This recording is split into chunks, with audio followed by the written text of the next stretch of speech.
गाड़ी का।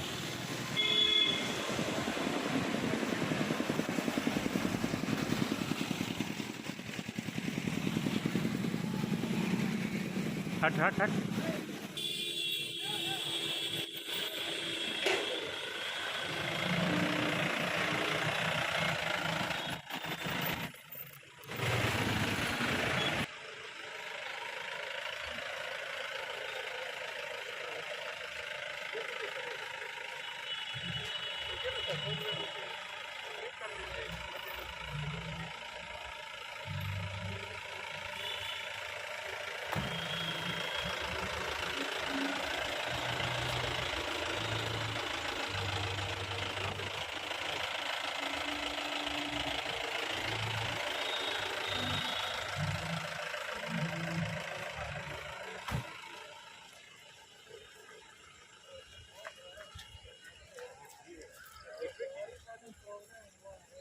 दिव्यांशु पीछे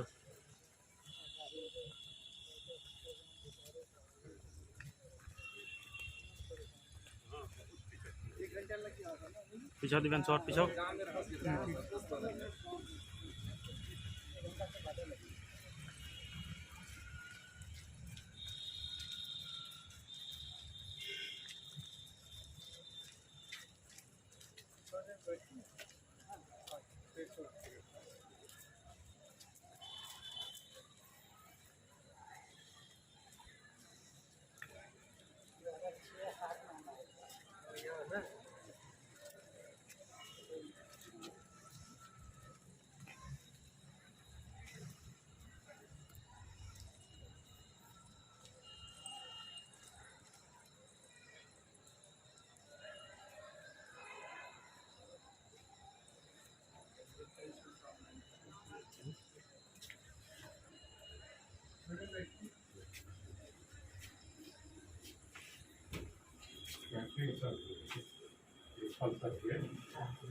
क्या बात है तो पहचान से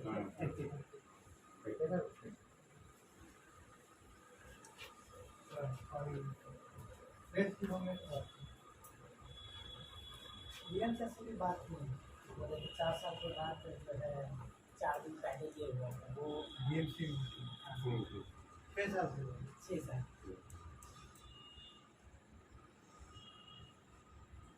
है।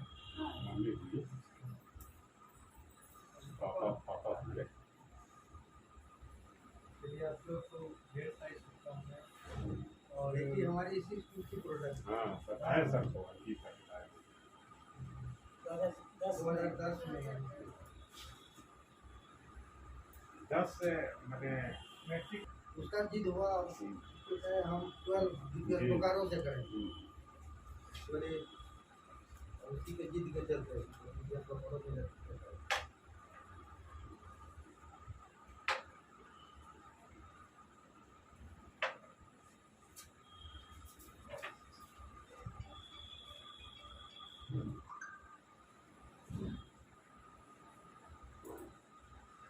सिंगल रूट है ना पूर्णिया जाना फिर आसान है कटिहार आना और उसको बहुत सिंगल रूट है रोड पे ही घर है जाम फंसाता है बहुत परेशानी होती है। हाँ वो स्कूल में तो बैठना है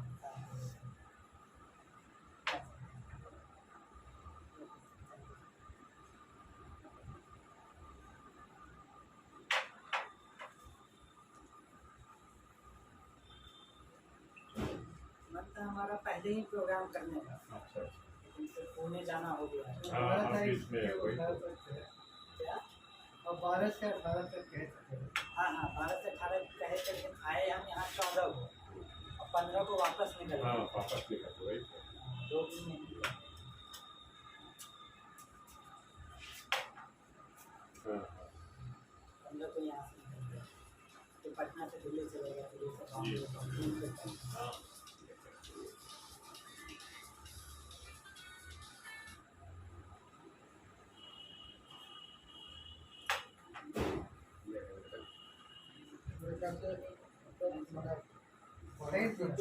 पहले प्रोग्राम कर लिया था लेट हो 1 घंटा से ऊपर लेट हो गया।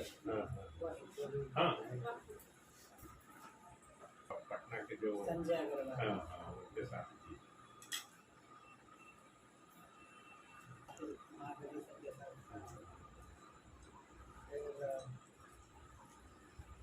कमल किशोर सर हैं हाँ। IAS हैं।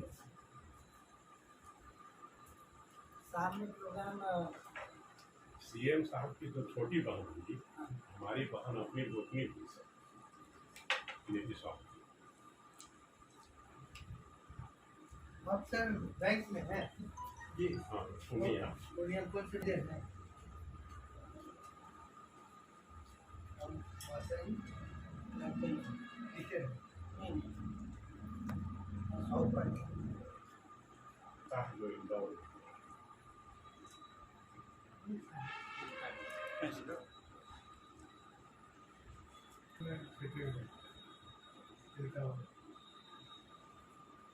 ये स्कूल का है इस स्कूल किस ईयर में आए अभी अगस्त में है 13 अगस्त 13 अगस्त इसके पहले थे AK सिंह प्रिंसिपल थे, अभी वो ट्रांसफर हो गए गया 1 उसके बाद से आए।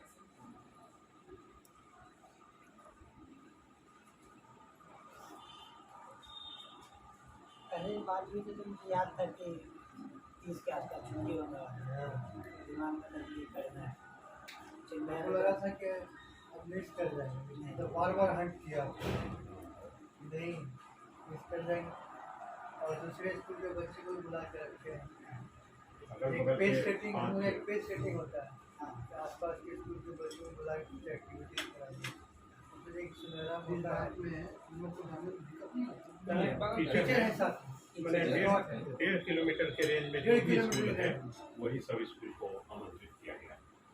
कौन स्कूल है सिमरिया सिमरिया है, संदलपुर है, बुनियादी स्कूल है बगल में। कोलासी में हाँ कोलासी शीतल बगल में सारे 1.5 किलोमीटर के अंदर में स्कूल पे रहता था वहाँ के टीचर टीचर सर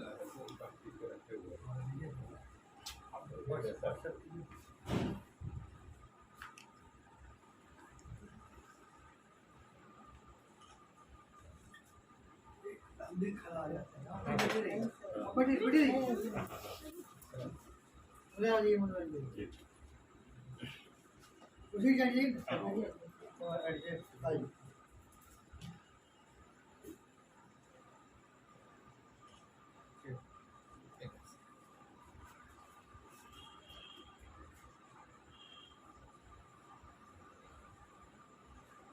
अरे सर अपने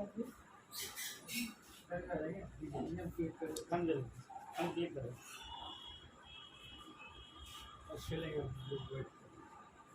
हो गया ना चलो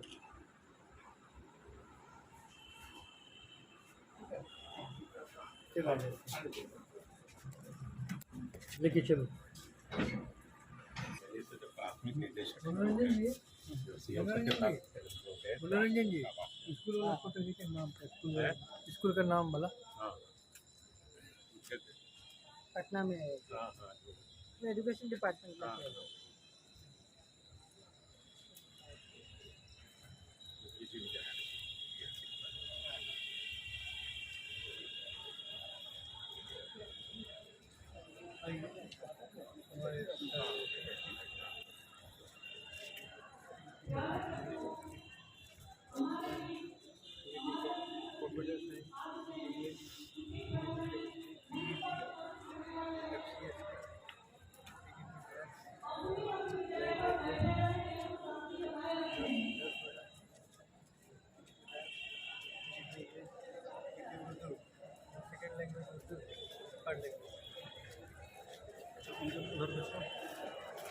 हमको निकलने दीजिए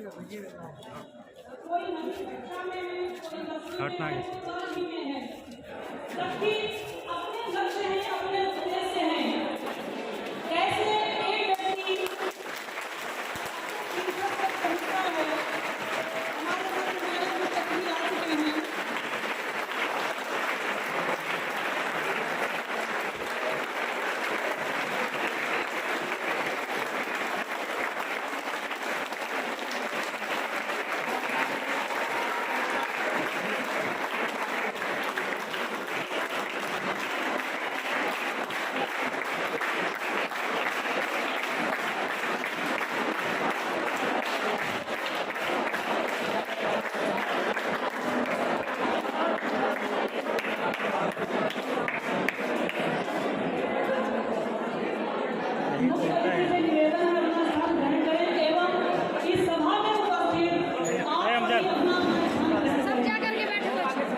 अरे यार हमको कहाँ हटा रहे हो? अच्छा मैं आदरणीय प्राचार्य जी से निवेदन करूंगा कि हमारे मुख्य अतिथि का स्वागत करें।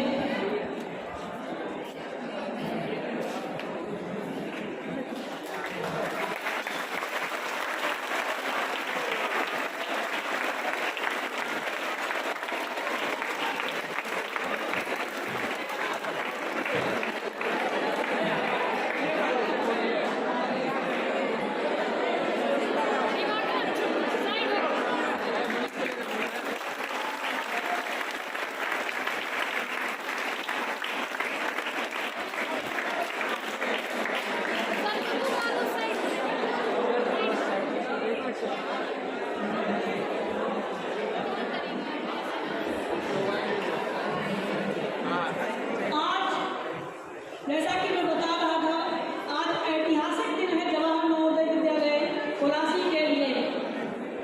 कुमड़ी ग्राम में जन्म हुआ, जिनका ब्लॉक कस्बा है, कटिहार जनपद है और कोलासी में उपस्थित है।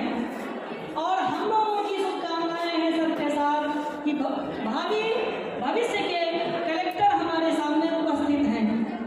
जन्मे हैं कटिहार में, राज्य है बिहार, देवानंद है नाम पिता का, जो अति मिलनसार, सफर पुरनिया से चला, पहुंचा माया धाम, बॉम्बे IIT पहुंचा माया धाम, रुकना तो सीखा नहीं, सफल किए सब काम। ऐसा व्यक्तित्व हमारे मध्य उपस्थित है। हम आदरणीय प्राचार्य जी से निवेदन करेंगे कि आए और अपनी वाणी के द्वारा हमारे मुख्य अतिथि का स्वागत करें। आदरणीय प्राचार्य जी।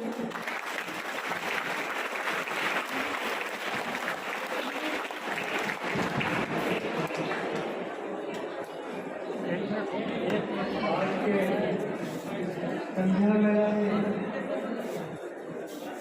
आज के मुख्य अतिथि श्री शुभम कुमार, IAS टॉपर 2020, आदरणीय श्री देवानंद सिंह उनके पिता, आदरणीय श्रीमती पूनम कुशवाहा उनकी माता,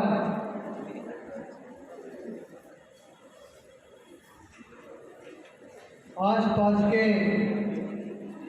विद्यालय से आए हुए प्राचार्यगण,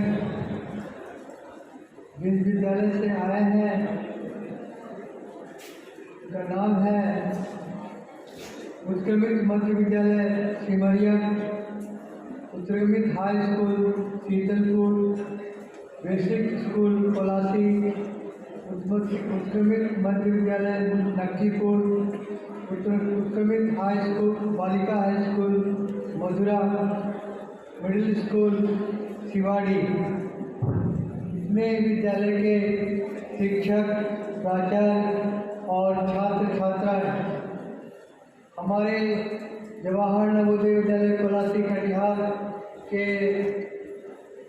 विद्वान शिक्षक, विदुषी शिक्षिकाएं, कर्मचारीगण और मेरे प्यारे बच्चों, आज इस विद्यालय के लिए एक ऐतिहासिक दिन है और हम लोग सब गौरवान्वित महसूस कर रहे हैं कि कटिहार जिला, जहाँ की यह विद्यालय अवस्थित है, वहीं का एक लाल, वहीं का एक सपूत पूरे हिंदुस्तान में, भारतवर्ष में IAS जैसे कठिन परीक्षा में, UPSC जैसे कठिन परीक्षा में प्रथम स्थान प्राप्त कर ना ही बल्कि कटिहार बल्कि बिहार और पूरे भारतवर्ष में बिहार का नाम रोशन किया है।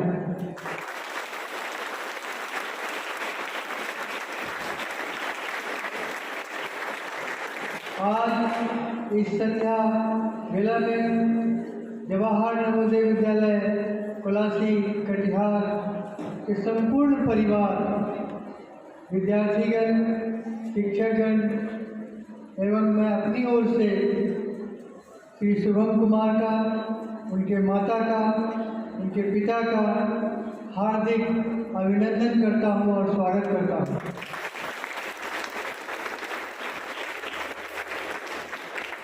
किस तरह एक छात्र अपने जीवन में संघर्ष करते हुए, कठिनाइयों का सामना करते हुए, अध्ययनरत रहकर अपने मंजिल को प्राप्त करते हैं, उसका एक जीता जागता नमूना आपके सामने आज के मुख्य अतिथि के रूप में बैठे हैं।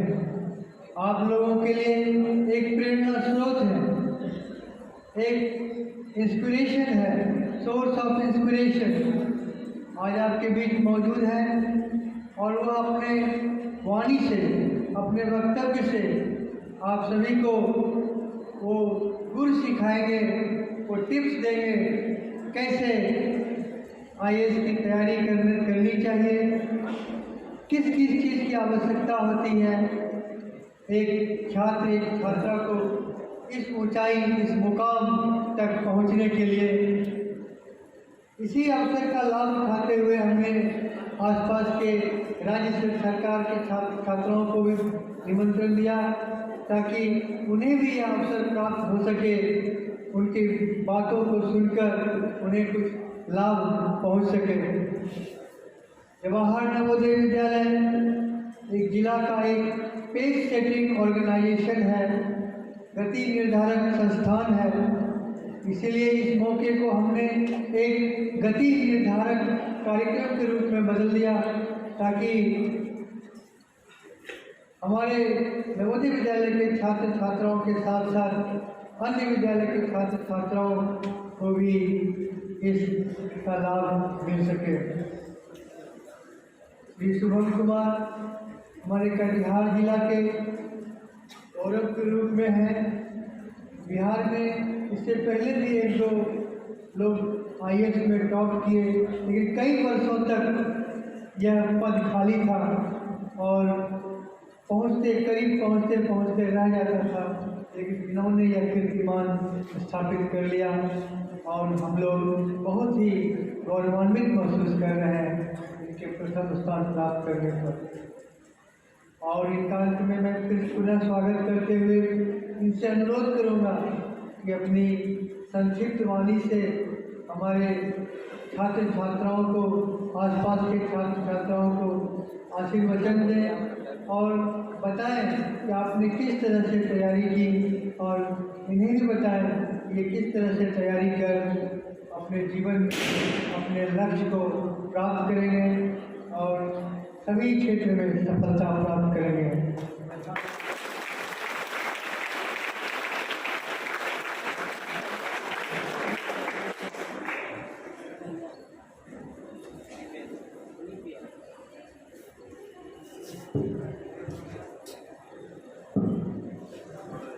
शुभ संध्या।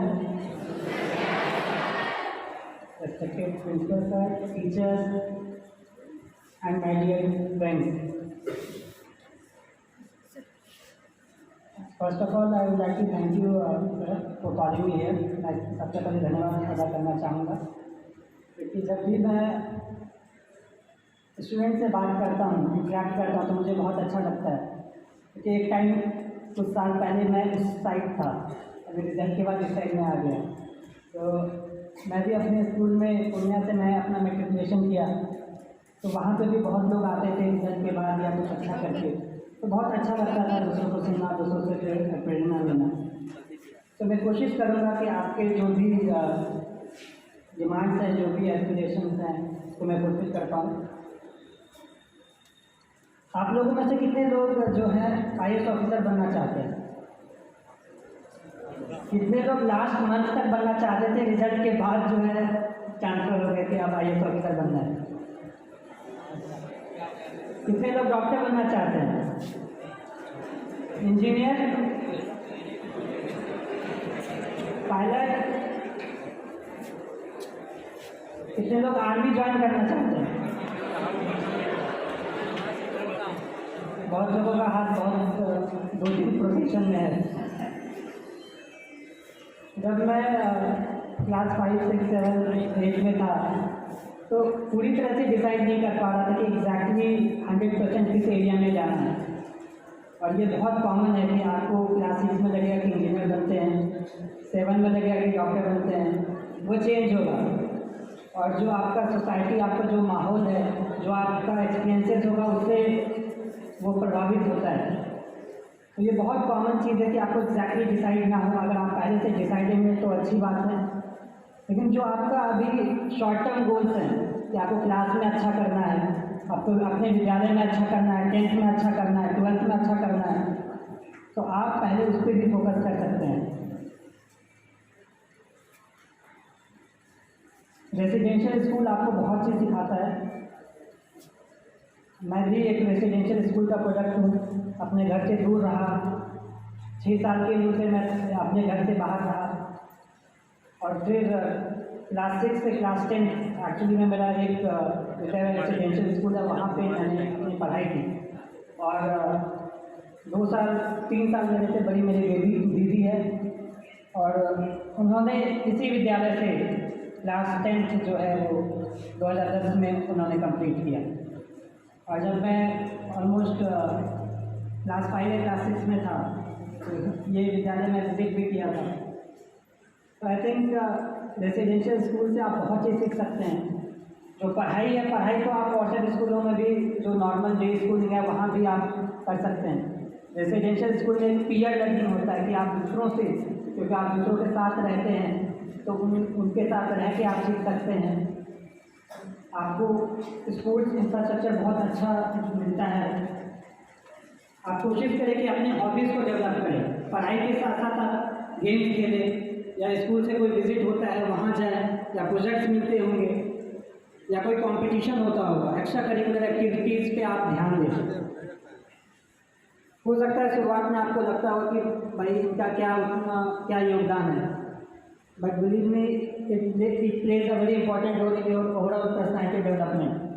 आप जब बाद में तैयारी करेंगे किसी भी एग्जामिनेशन का, तो आप जो चीज़ें सीखते हैं in general apart from academics, कि आप लोगों के साथ कैसे बिहेव करते हैं, आप कितने सिंसियर हैं, और ये सारा जो चीज़ है वो आप एक्स्ट्रा करिकुलर एक्टिविटीज़ के साथ भी सीखते हैं। तो इट्स वेरी कॉमन कि जब आप कोई बड़े एग्ज़ाम की तैयारी करते हैं तो हताशा होती है, डर लगता है, लेकिन अगर आप गेम्स खेले हैं और आप कंपटीशन फेस किए हैं तो वहाँ पे इस इमोशंस को डील करने की जो स्ट्रेंथ होती है वो डेवलप होता है। सो आई थिंक जो भी फैसिलिटीज़ आपको स्कूल प्रोवाइड करता है आप उसको अच्छे से यूटिलाइज करें।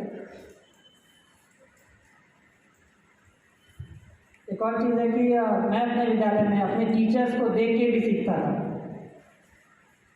कि टीचर्स साथ में खेल रहे हैं, साथ में खा रहे हैं, और पढ़ाई के अलावा जो बताते हैं इन जनरल लाइफ में कि कैसे रहना है, कैसे बिहेव करना है, वो सब चीज़ों से भी आप सीख सकते हैं। फिर लोग मुझसे पूछते हैं कि ऐसा क्या यूनिक किया कि एग्ज़ाम में टॉप कर गए। मुझे नहीं लगता कि मैं कुछ यूनिक किया। मैं कोई भी स्कूल में गया तो पहले मैं उतना अच्छा परफॉर्म नहीं करता था। क्लास 6 में मेरी पोजीशन जो है वो ऑलमोस्ट 35 से 40 के आसपास रहती थी। क्लास 7 में भी वही हाल था। 8th में जाके मेरा रैंक इम्प्रूव हुआ मेरे स्कूल में। सो मैं कहना चाहता हूँ कि 3-4 चीज़ मेरे लिए वर्क किया जो आप अपने में लागू कर सकते हैं। पहला कि आपको अपना गोल क्लियर होना चाहिए। आपका एक लॉन्ग टर्म गोल होगा कि आपको लाइफ में बनना क्या है। फिर एक शॉर्ट टर्म गोल्स होंगे या मीडियम टर्म गोल्स होंगे कि मुझे इतना परसेंटेज क्लास में लाना है या मुझे इतना परफॉर्म करना है। सो उसके लिए बहुत ज़रूरी है कि आपके पास एक प्लानिंग हो, आप एग्ज़ाम्स के लिए अच्छे से प्रिपेयर हो। So in general you should have a very good plan for anything. अगर आपको स्पोर्ट्स में इम्प्रूवमेंट करना है, आपको एकेडमिक्स में इम्प्रूवमेंट करना है, तो आपके पास एक प्लान होना चाहिए। और प्लान आप तब कर सकते हैं जब आपको अपना स्ट्रेंथ और अपना वीकनेस पता हो। आपको पता होना चाहिए कि आप किस सब्जेक्ट में ख़राब कर रहे हैं, किस एरिया में आप परफॉर्म नहीं कर पा रहे हैं। सो दूसरा पॉइंट जो मैं कहना चाहता हूँ वो है सेल्फ इवैल्यूएशन का। एक तो आपके टीचर, आपके शिक्षकगण आपको इवैल्यूएट करते हैं, एग्जामिनेशन होता है, क्लास में इवैल्यूएट करते हैं। एक होता है कि आप खुद को इवैल्यूएट करते हैं। सो सेल्फ इवैल्यूएशन जो है वो बहुत ज़रूरी है। आप खुद को समझें कि आप कहाँ लैग कर रहे हैं, कहाँ पे आप इम्प्रूव कर सकते हैं, कितने टाइम में इम्प्रूव कर सकते हैं। फिर ये इवैल्यूएट करके आप अपने लिए प्लानिंग करें। बहुत ज़्यादा प्लानिंग नहीं करना है, लेकिन थोड़ा थोड़ा आपको आइडिया होना चाहिए। ऐसा नहीं होना चाहिए कि आप जो है कुछ और एक्टिविटी कर रहे हैं, आपका पूरा महीना दिन निकल जा रहा है, आपको पता नहीं चल पा रहा है। और इसी के साथ तीसरा पॉइंट आता है कि आपको ओवरऑल अपने पर्सनैलिटी डेवलपमेंट पे फोकस करना चाहिए कि आप एक अच्छा इंसान बने, आप दूसरों के साथ अच्छा बिहेवियर रखें। अगर आपसे कुछ गलती हो जाती है तो आप उसको एक्सेप्ट करें, आप दूसरों को बताएं कि हाँ मुझसे गलती हो गई है, दोबारा मैं इसे रिपीट नहीं करूँगा।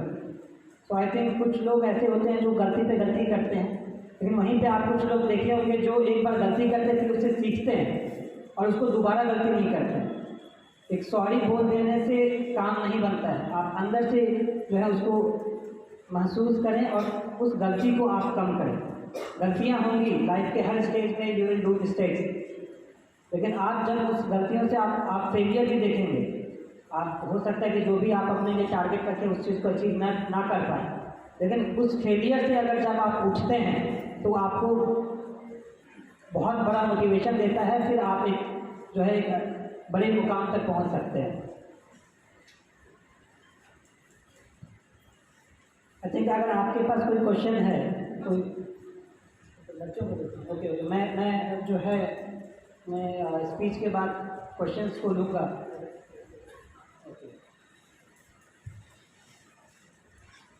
अभी तक कितने क्लास के स्टूडेंट हैं?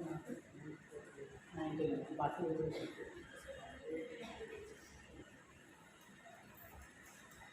मैं अपने एक्सपीरियंस से बता रहा हूँ कि जब आप क्लास 9 में हैं तो एक शॉर्ट टर्म गोल क्लियर होना चाहिए कि आप 11th में क्या लेना चाहते हैं, 12th में क्या लेना चाहते हैं। आप अपने भाई बहन या अपने पेरेंट्स के प्रेशर में आके डिसीजन ना लें। आप उनसे ज़रूर सुने, आप बड़ों की सुने, आप टीचर से बात करें, अपना डाउट्स को क्लियर करें कि सर मेरे लिए क्या अच्छा होगा, आगे कौन सा सब्जेक्ट का चयन करना चाहिए, किस फील्ड में जाना चाहिए। किसी भी फील्ड में अगर आप जाते हैं, हर फील्ड एक अच्छा फील्ड है, एक अच्छा अवसर प्रदान करता है। किसी भी फील्ड में आप जाएं तो उसमें 100% दें। अगर आप डिसाइड करते हैं कि आप मेडिकल फील्ड में जाते हैं या इंजीनियरिंग फील्ड में जाते हैं या आर्ट्स फील्ड में जाते हैं, किसी भी फील्ड में अगर आप जा रहे हैं तो अपना 100% एजुकेशन दें। बात जो मैं चाहता हूँ कि आप याद रखें कि जब हम क्लास 9, 10th में होते हैं तो लगता है कि ठीक है बहुत टाइम है ज़िंदगी संवरने का, है टाइम। मैं मानता हूँ कि अगर आप यहाँ पे अच्छा नहीं कर पाते हैं किसी वर्ष तो आपको ज़िंदगी मौका देती है सुधरने का। लेकिन अगर आप क्लास 9, 10th में एक अच्छा परफॉर्मेंस लेके आते हैं, आप एक 100% कंसिस्टेंटली आप मेहनत करते हैं तो आगे का रास्ता कहीं ना कहीं आसान हो जाता है। आप अच्छे स्कूल्स में जाते हैं, अच्छे कॉलेजेस में जाते हैं, आपका अच्छा पीयर ग्रुप बनता है, आपके दोस्त अच्छे बनते हैं, एक अच्छा माहौल बनता है। थिंक अगर आप जवाहर नवोदय विद्यालय में आए हैं तो आप भी एक एग्जामिनेशन को पास करके आए हैं, कॉम्पिटिटिव एग्ज़ाम को पास करके आए हैं, तो आप में वो गुण है, आप में वो क्वालिटी है एक एग्ज़ाम को पास करने का। तो आई थिंक आप इन चीज़ों को ध्यान में रखें। लाइफ में अगर आप कोई भी फील्ड में जाते हैं आप वहाँ पे अच्छा कर सकते हैं, बस आप उसमें 100% दें। एक ग्रिट रहना भी ज़रूरी है कि आप उस पर अड़े रहें, जो आप अपना एम जो रखते हैं उस पर आप खड़े उतरे। तो इसी के साथ सर मैं अपने वाणी को विराम देना चाहूँगा। Thank you everyone.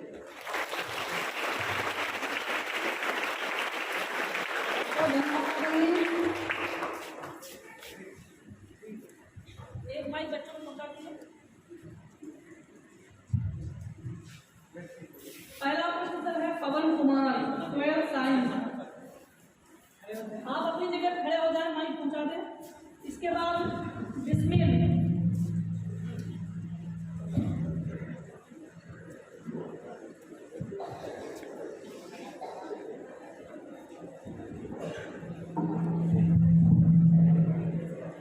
Hello sir, good evening.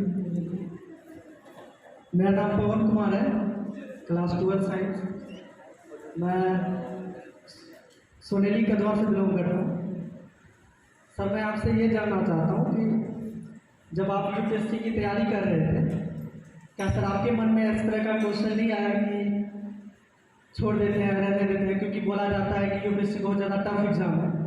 अगर सर हमारे साथ ऐसा सिचुएशन हो तो हम इसको कैसे हैंडल करेंगे, तो प्लीज़ सर आप हमें उसके बाद। इसको हैंडल करने का बहुत सारा तरीका है कि जब मैं यूपीएससी की जर्नी स्टार्ट किया था तो उसमें उस समय मैं डिसाइड किया कि मैं 2 से 3 अच्छे अटैम्प्ट दूंगा, क्योंकि ये एग्ज़ाम जो है, एग्ज़ाम का पैटर्न ऐसा है, हो सकता है कि पहले दूसरे स्टेज पे मैं छट जाऊँ। तो मैं अपने माइंड को ऐसा सेटअप कर लिया था कि 2 से 3 अटैम्प्ट अच्छा मैं दूंगा। अगर नहीं होता है तो फिर मैं डिसाइड करूँगा, मैं इवैल्यूएट करूँगा। तो जैसे मैं बात किया सेल्फ इवैल्यूएशन का, तो अगर आप सेल्फ इवैल्यूएशन करते हैं, आप मॉक पेपर्स लगाते हैं, तो कहीं ना कहीं अगर आप उसमें अच्छा करते हैं तो आपको एक कॉन्फिडेंस आता है। तो ये मेरे मन में भी आया कि एग्ज़ाम नहीं क्लियर होगा तो क्या होगा, लेकिन फिर ये भी था कि अगर एग्ज़ाम क्लियर हो जाता है तो फिर किस मुकाम तक पहुंच सकते हैं। तो इसमें 50% लोग जो है वो बस डर से वो यूपीएससी के पेपर में नहीं बैठते हैं। अगर आप हर साल का स्टैटिस्टिक्स देखें तो 10 लाख लोग एग्ज़ाम का जो एप्लीकेशन है वो भरते हैं, फिर 5 लाख लोग ही एक्चुअली दे पाते हैं, और पहला स्टेज में 4,90,000 लोग छट जाते हैं, बस 10,000 लोग बचते हैं। सो मेरा ये हमेशा से रहा कि अगर मैं पहला स्टेज क्लियर करता हूँ तो दूसरा स्टेज क्लियर करता हूँ तो फिर आसान रहेगा। सो इसमें मेंटल हेल्थ पे भी फोकस किया, अपने आप को जो है वो कॉन्फिडेंस बूस्ट किया। इसमें मेरे फैमिली, मेरे पापा मम्मी दोनों का काफ़ी ज़्यादा योगदान है। अब मेरे दोस्त थे, वो पीयर ग्रुप थे, वो अच्छे थे, वो मुझे मोटिवेट करते थे, वो मुझे खींचते नहीं थे नीचे कि तुम्हारा नहीं होगा, वो हमेशा बोलते नहीं तुम्हारा अच्छा होगा, प्रिपरेशन अच्छा है। सो एक जगह पे मैं अपने प्रिपरेशन को अच्छा रखता था, प्लानिंग करता था, अपने आप को मोटिवेट करता था, दूसरी तरफ से मेरा सपोर्ट सिस्टम अच्छा था। तो अगर आप ये सारा चीज़ करते हैं तो जो भी निराशा होती है उसको आप ओवरकम कर सकते हैं। Thank you. इसमें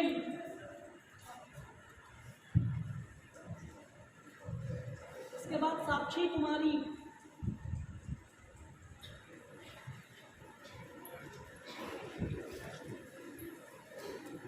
हेलो सर, गुड इवनिंग। मैं विस्मय कुमार, कक्षा 11 का छात्र हूँ, स्ट्रीम आर्ट्स। मेरा प्रश्न ये है कि यूपीएससी तैयारी करने के लिए कक्षा कौन सा सही है? जैसे मैं 11th में हूँ तो मुझे अभी से करना चाहिए।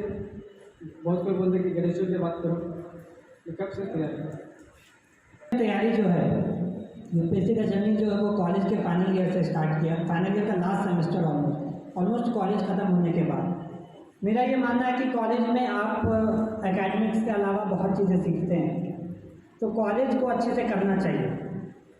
11th-12th तक तो आपको तैयारी स्टार्ट भी नहीं करनी चाहिए। कॉलेज के जब back and toward the end अगर आपको ये रियलाइजेशन हो जाता है तो आप यूपीएससी में ही, सिविल सर्विसेज में ही अपना करियर बनाना चाहते हैं, तब आप तैयारी स्टार्ट कर सकते हैं। अभी आप फोकस करें कि आप 12th अच्छे से करें ताकि एक अच्छे कॉलेज में आपका जो है वो एडमिशन हो पाए। फिर एक अगर अच्छे कॉलेज में एडमिशन होता है तो रास्ते बहुत क्लियर हो जाते हैं आगे का। सो आई थिंक आपको कॉलेज के एंड में या कॉलेज के बाद करना उचित होगा। Sakshi Kumari. Good evening sir. Sir मेरा नाम साक्षी है और मैं 12th साइंस से हूँ। सर मेरा सवाल ये है कि जैसे हम लोग का मतलब ये 12th क्लास तो आधा लॉकडाउन में बीत गया घर में, तो फिर हम लोग का बहुत सारा टाइम वेस्ट हो चुका है, हम लोग खुद से ही किए हैं, तो फिर और हम लोग के पास अभी समय बहुत कम है लेकिन सिलेबस बढ़ जाता है, तो फिर इस टाइम को हम लोग कैसे मैनेज करें जो हम लोग का मतलब हम लोग अच्छे से पढ़ पाए, हम लोग का रिजल्ट अच्छा हो। क्योंकि इस टाइम ऐसा हो सकता है कि बहुत कोई डिप्रेशन हो जाएगी, सिलेबस इतना ज़्यादा, समय इतना कम है, तो कैसे मैनेज करें इसको? से बताना चाहूँगा कि जैसे यूपीएससी की जर्नी में भी सिलेबस बहुत होता है, टाइम कम होता है, तो वहाँ ज़रूरी है कि जो आप पहले कर सकते हैं कम टाइम में उस पर ज़्यादा फोकस करें। जिस एरिया से क्वेश्चंस कम आते हैं उनको लास्ट के लिए छोड़ें और एक अच्छा ग्रुप बनाएं। 3-4 लोगों का ज़्यादा बड़ा ग्रुप नहीं, 3 से 4 लोगों का ग्रुप बनाएं। जो एरिया बिल्कुल नहीं पढ़े हैं उसको डिवाइड करें कि आप ये करो, आप ये करो, ऐसे करके डिवाइड करें। फिर एक कॉमन डिस्कशन टाइम रखें, मिल करके आप डिस्कस करें। आप अपने टीचर्स की मदद ले सकते हैं, मैं जनरली अपने पीयर ग्रुप का मतलब अच्छे से यूटिलाइज करता था। तो मुझे कुछ क्वेश्चंस नहीं आ रहे हैं तो मैं अपने दोस्तों से पहले पूछता था। तो एक अच्छा पीयर ग्रुप जो है वो बहुत ज़रूरी है, आप वो बना करके ऐसा आप प्लानिंग कर सकते हैं। तो अगर कम टाइम है अकॉर्डिंगली आप प्लान उसी के अकॉर्डिंग करें। कम टाइम होने के बाद भी अगर आप नंबर ऑफ आवर्स कैलकुलेट करेंगे तो आपके पास बहुत है, आप हर दिन थोड़ा ज़्यादा एफर्ट डाल के भी सिलेबस को कवर कर सकते हैं। और किसी भी एग्जामिनेशन के लिए जो एक one of the best source होता है वो होता है प्रीवियस ईयर क्वेश्चन। आप देखिए कि लास्ट ईयर या लास्ट ईयर कैसे क्वेश्चंस पूछे गए हैं। जनरली मैं बता रहा हूँ कि अगर आप 2021 के एग्जामिनेशन में लिख रहे हैं तो 2019 के क्वेश्चन को जरूर देखना चाहिए, 2017 के क्वेश्चन को देखना चाहिए, हर 2 साल पहले के क्वेश्चन, कि वहाँ से क्वेश्चन रिपीट होने के चांसेस बढ़ जाते हैं। और आपको ये भी आइडिया लगता है कि किस टाइप के क्वेश्चन एग्जामिनेशन में आएंगे। तो प्रीवियस ईयर क्वेश्चन देखिए, अच्छे से प्लानिंग करिए, जो भी आपके पास लिमिटेड टाइम है उसको अच्छे से यूटिलाइज करिए और एक अच्छा पीयर ग्रुप बनाइए। कि हम लोग जैसे कभी कभी ऐसा होता है, लोग ऐसे माहौल में रहते हैं जहाँ पढ़ने का माहौल कम होता है, तो फिर जैसे घर में ही रहते हैं तो फिर पढ़ने का माहौल कम होता है और मस्ती, जैसे ज्वाइंट फैमिली मस्ती ज़्यादा होता है, तो उस टाइम हम लोग खुद को पढ़ने के माहौल में खुद को कैसे सेट करें। मेरे भी ज्वाइंट फैमिली और मैं कभी घर पे नहीं पढ़ा। तो लास्ट ईयर भी जब रिजल्ट आया और 290 रैंक आई थी तो मैं यूपीएससी का जबकि ऐसा है कि मैं 2018 से स्टार्ट किया, 1.5 साल की प्रिपरेशन था, 2019 में मैं लिखा और उस साल मुझे 290 रैंक आई थी। और मैं प्रेजेंटली जो है मेरी ट्रेनिंग चली है भारतीय रक्षा लेखा सेवा में, इंडियन डिफेंस एडवांस सर्विस में। फिर जब रिजल्ट के बाद जब मैं घर पे था तो पापा बोलते हैं कि यहाँ पे तुम्हारी पढ़ाई हो नहीं पाएगी, तुम चले निकलना। अगर आपके पास ऐसा ऑप्शन है, अगर आप विद्यालय में रुकते हैं तो फिर आप उसको मैनेज कर सकते हैं। अगर घर पे ही आप रुक रहे हैं तो वहाँ पे आप फोकस करें कि आपका एक सेपरेट एक रूम आप मिल जाए आपको। आप अपने परिवार वालों से बात करें कि वहाँ पे फोकस जो होना चाहिए वो आपके पढ़ाई पे होना चाहिए। आप अच्छे से आप मतलब आपका कम्युनिकेशन जो है आपके फैमिली से एक अच्छा होना चाहिए। फिर आप एक सेपरेट रूम अगर पॉसिबल है, आप कहीं भी सेपरेट रूम नहीं, आप एक सेपरेट एरिया मतलब आप छत पे जाके पढ़ाई कर, कहीं भी पढ़ाई कर सकते हैं। और आप अपने फ्रेंड के साथ में टच में, अपने पेरेंट्स या टीचर्स के कांटेक्ट में रहें। जब भी आपको कोई मुश्किलें आती हैं आप उनसे कॉल पे बात करें। आई थिंक टीचर्स जो हैं वो मोर देन हैप्पी होंगे आपसे बात करने के लिए, आपको हेल्प करने के लिए। तो आप ऐसा प्लानिंग जो है वो कर सकते हैं। सिर्फ मुश्किलें जो हैं वो आएंगी, आपका माइंड जो होना चाहिए वो, आपका जो एटीट्यूड होना चाहिए वो होना चाहिए प्रॉब्लम सॉल्विंग में। कि जो भी प्रॉब्लम्स आपको आ रही हैं उससे आप कैसे सॉल्यूशन एक अच्छा सॉल्यूशन आप कैसे बना के निकल रहे हैं। आपका जो प्रॉब्लम्स है वो आप खुद ज़्यादा जानते हैं, मेरे से ज़्यादा आप खुद को इवैल्यूएट कर सकते हैं, आप खुद को जान सकते हैं आपके जो प्रॉब्लम्स हैं। आप कोशिश करें कि उनका सॉल्यूशन जो है एक आए जिसके तहत आप अच्छे से तैयारी कर पाएँ। सर और मेरा पीछे का लक्ष्य क्या है? जैसे कुछ मतलब आप करना चाहते हैं स्पेशल कुछ, इसलिए IAS बनना चाहते थे या फिर बस यूँ ही चाहते थे बस IAS बन जाए, या फिर आप कुछ चाहते हैं कि IAS में कुछ करना चाहते हैं जैसे समाज के लिए या ऐसा कुछ? आई थिंक जब आप किसी बड़े एग्जाम की बड़े लक्ष्य की तैयारी करते हैं तो एक स्ट्रॉन्ग मोटिवेशन बहुत ज़रूरी है। तो मेरा मोटिवेशन ये था कि मैं अपने गांव अपने समाज के लिए कुछ करना चाहता था, एक ऐसे पोजीशन पे आना चाहता था जहां से मैं लोगों की मदद कर पाऊँ। और जब IAS मिल गया है तो यूँ तो मैं बहुत सारे डिपार्टमेंट में काम करूँगा, तो मेरा एक फेवरेट डिपार्टमेंट है कि मैं रूरल डेवलपमेंट लोगों के लिए डायरेक्टली जो है वो काम करूँ। Thank you sir. Thank you sir. मैं तकनीक और क्लास 10 से। सर मेरा क्वेश्चन है कि सर कभी कभी ऐसा होता है कि सर प्रिपरेशन तो बहुत करते हैं एग्ज़ाम्स के लिए, बट सर हमारे रिजल्ट सर जितना हम सोचते हैं उतना आ नहीं पाता है। तो सर उस टाइम पर हमें क्या करना चाहिए, क्योंकि सर उस टाइम फैमिली प्रेशर भी होता है रिजल्ट्स को लेके, तो सर उस टाइम मन करता है कि हम पढ़े भी ना, तो सर उसके लिए कुछ सॉल्यूशन? आई थिंक जैसे मैं अपने फैमिली के बारे में बताता हूँ, मुझे इन जनरल कोई ऐसा प्रेशर जो है कभी नहीं रहा। पापा मम्मी से वो ऐसा प्रेशर नहीं रहा कि फर्स्ट ही करना है। और जब मैं क्लास 6 से क्लास 10 में था तो बहुत कम ही मार्क जो है वो टॉप कर पाया। और अपने पेरेंट्स को एग्जाम्पल देना कि टॉप करना जो है क्लास में वो ज़रूरी नहीं है। ज़रूरी ये है कि आपको चीज़ें जो कंसेप्ट हैं वो आनी चाहिए, आप उसको समझ पा रहे हैं, लेकिन ग्रेजुअल इम्प्रूवमेंट हो रहा है, आप ग्रेजुअली धीरे धीरे करके इम्प्रूव कर रहे हैं। आप छोटे छोटे टारगेट्स रखिए और फिर उसको अचीव करिए। बहुत बार ऐसा होगा कि आप जो चीज़ आप अपने लिए सोचे वो आप अचीव ना कर पाएंगे। तो अगर आपने एक एम यहाँ तक रखा है तो कुछ तो अचीव होगा। अगर 50% 60% भी अचीव होता है, मेरे केस में ऐसा होता नहीं, अगर मैं 50% भी अचीव कर पाता तो मैं बहुत खुश होता था कि चलो कितना अचीव किया। फिर एक अलग टारगेट करता था, फिर उसको अचीव करता था। फिर एक बार जब मैं क्लास में डिसेंट परफॉर्म करने लगा तो फिर टॉप 10 या टॉप 15 में रहने लगा, तो फिर मैं किसी और चीज़ की एम करने लगा। तो जब 9th-10th में था तो फिर मैं जो IIT के एग्ज़ाम का एम करने लगा। तो सिमिलरली आई थिंक परफॉर्मेंस जो है वो बहुत सब्जेक्टिव होता है। जो आपका एग्जामिनेशन है वो आपका 3 घंटे के लिए आपको पूरी तरह से जज नहीं कर सकता। हो सकता है आपको एग्जामिनेशन में कम आया, फर्स्ट ना करे, आप सेकेंड ना करें, लेकिन जो आप कंसेप्ट सीखते हैं वो ज़्यादा जरूरी है। और जो आपका बाद में जो एग्जामिनेशन का जो लाइफ का एग्जामिनेशन होता है that is more important. So I think आपको रिजल्ट की उतनी चिंता नहीं करनी चाहिए। आप कोशिश करें कि अच्छा हो, लेकिन उस प्रेशर में आपको पढ़ाई नहीं करना। और वही Sinha 12th science. Good evening sir. First of all congratulation sir. Thank you sir. मेरा नाम आरवी सिन्हा है, 12th साइंस की स्टूडेंट। ये है कि आप एक वेल प्लेस्ड IITian हैं पहले से, आपने अपनी लाइफ बहुत कुछ अचीव कर चुका था, तो फिर सर आपको UPSC का इंस्पिरेशन कहाँ से मिला? तो वहाँ से एक इंस्पिरेशन था। लेकिन जब 9th-10th में आया तो मुझे ऐसा लगा कि अगर मैं एक अच्छे कॉलेज में जाता हूँ तो इन जनरल मुझे एक अच्छा एक्सपीरियंस मिलेगा, क्योंकि मैं फिजिक्स केमिस्ट्री मैथ में अच्छा था। और इस बैकग्राउंड से मैं आता हूँ कि वहाँ पे सबसे पहला दिमाग में आता है कि जॉब सिक्योरिटी, कि आप अच्छी जगह से अगर आपको डिग्री मिलती है तो आपको एक अच्छा एक बेस मिला हुआ रहता है। अगर UPSC की जर्नी देखें तो UPSC रिक्वायर्स कि आप ग्रेजुएट हो। आप ग्रेजुएट कहीं से भी हो सकते हैं, कोई भी फील्ड से हो सकते हैं। उसमें से मैं IIT को चुना कि मैं IIT में गया। इसके जाने के बाद मैं अलग अलग एरियाज़ को मैं एक्सप्लोर किया। मैं एक कंपनी में काम भी किया, 2 महीने के लिए इंटर्नशिप की। फिर मैं एक रिसर्च इंटर्न भी किया यूनाइटेड स्टेट्स में, अमेरिका में। मैंने 2 महीने जो है वो रिसर्च में काम किया।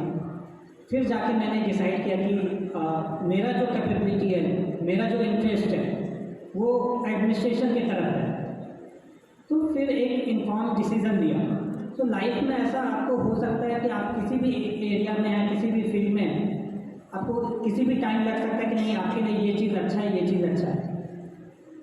सो आई थिंक मेरे लिए यही वर्क किया और यही मेरी जो स्टोरी है यही है कि IIT में जाना जो है वो एक अच्छा एक कॉलेज है, वो आपको जॉब प्रोवाइड नहीं करता। आप IIT में जाके आप किसी भी एरियाज़ में जा सकते हैं, और वन ऑफ द एरिया जो है वो सिविल सर्विसेज है।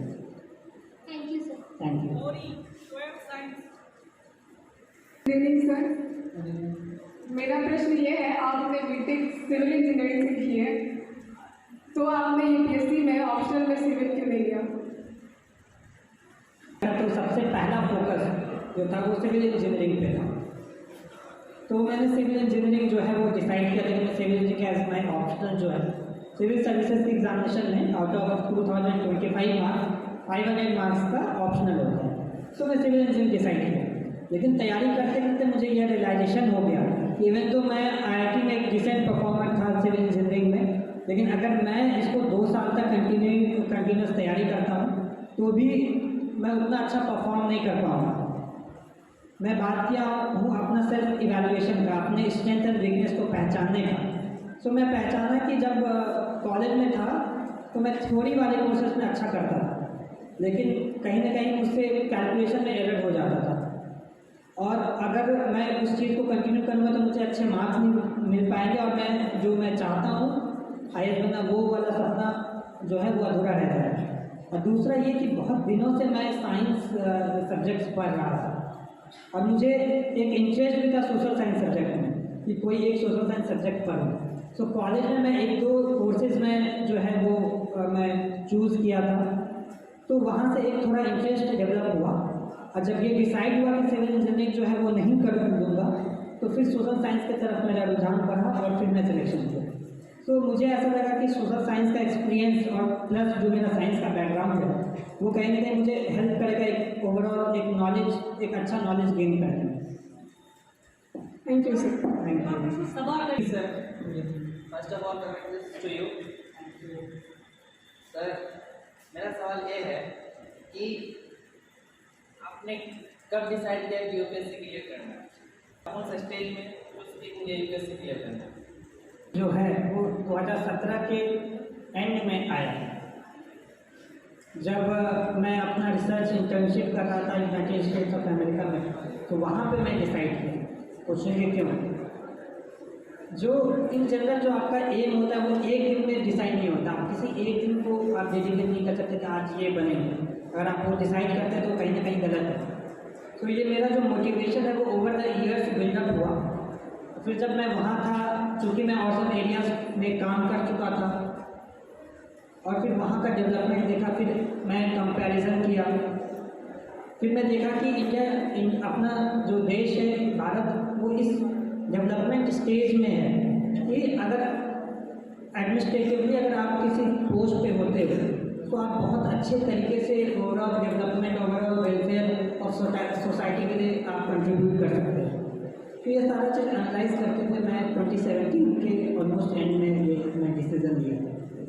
सर मेरा दूसरा सवाल है कि यूपीएससी के लिए बेहतर हो बेस्ट हो मोटिवेशन होनी चाहिए। 10th के बाद आपको प्रिपरेशन में नहीं लगना चाहिए, क्योंकि एक रीज़न है कि आप 10th के बाद 12th है, फिर ग्रेजुएशन है और यूपीएससी 10th के बच्चों को अलाउ नहीं करता एग्जामिनेशन देने के लिए। मैं ऐसा बहुत देखा हूँ, मैं एक्सपीरियंस से बता रहा हूँ कि जो बच्चे बहुत पहले तैयारी स्टार्ट कर देते हैं उनका वो कहीं ना कहीं भटक जाते हैं, क्योंकि आपको उतनी मेच्योरिटी नहीं होती कि कौन सा सब्जेक्ट्स लेना है, कहाँ से पढ़ना है, कौन से बुक्स रेफर करने हैं। अगर आप अपनी प्रिपरेशन बहुत पहले स्टार्ट करते हैं तो एक तो आपका जो स्कूल लाइफ है वो बर्बाद होगा, वो अच्छे से आप नहीं कर पाएंगे। आपका जो कॉलेज लाइफ है वो इम्पैक्ट होगा और आपका प्रिपरेशन भी इम्पैक्ट होगा, क्योंकि आप गलत डिसीजंस लेंगे। सो 10th में आपका फोकस होना चाहिए कि आप 10th अच्छे से करें, फिर 12th आप अच्छे जगह से करें और अच्छे परसेंटेज के साथ करें ताकि आप अच्छे कॉलेज में एडमिशन ले पाएँ। जब आप एक बार कॉलेज पहुंच जाते हैं उसके बाद आपके पास बहुत टाइम होता है, आपके पास दोस्त होते हैं, आपका एक सर्कल अच्छा होता है, आपके पास एवेन्यूज़ होते हैं एक्सप्लोर करने के। तो कॉलेज में जाके आप अलग अलग चीज़ों में आप देखें कि आप किस फील्ड में अपना करियर बना सकते हैं, फिर आप एक इन्फॉर्म डिसीजन जो है आपको कॉलेज में लेना चाहिए। सभी टॉपिक में मैं अपना टाइम बहुत कंज्यूम कर देता हूँ, पेपर के लेसन में कैसे इंप्रूव किया जाए?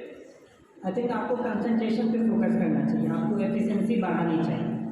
इसके लिए मैं क्या करता था कि मैं अपने साथ एक टाइमर रखता था, जो स्पोर्ट्स का आप टाइमर देखे होंगे, तो टाइमर को मैं चला देता था। फिर मैं देखता था कि मैं अपना टारगेट फिक्स करता था कि 8 मिनट में मैं एक पेज पढ़ूंगा या इतने मिनट में इतने कंसेप्ट को मैं रिवाइज करूँगा या पढ़ूंगा। तो उस टारगेट के तहत अगर 8 के जगह 10 मिनट भी लगता था तो भी मैं अपने आप को मानता था कि मैं अच्छे से मैं पढ़ पाया, मैं एफिशिएंटली पढ़ पाया। सो आपको पता होना चाहिए एग्जैक्टली आप कहाँ जा रहे हैं। जनरली ये होता है कि जब आप पढ़ने बैठते हैं तो आपका जो मस्तिष्क होता है, आपका ध्यान होता है वो कहीं और जाता है, आप इधर उधर की बातों पे ज़्यादा फोकस करने लगते हैं। तो वहाँ पे ये ज़रूरी है कि अपने माइंड को बोले कि आप 20 मिनट या आधे घंटे बस ये टॉपिक्स पढ़ना है, उसके बाद मैं ये काम करूँगा।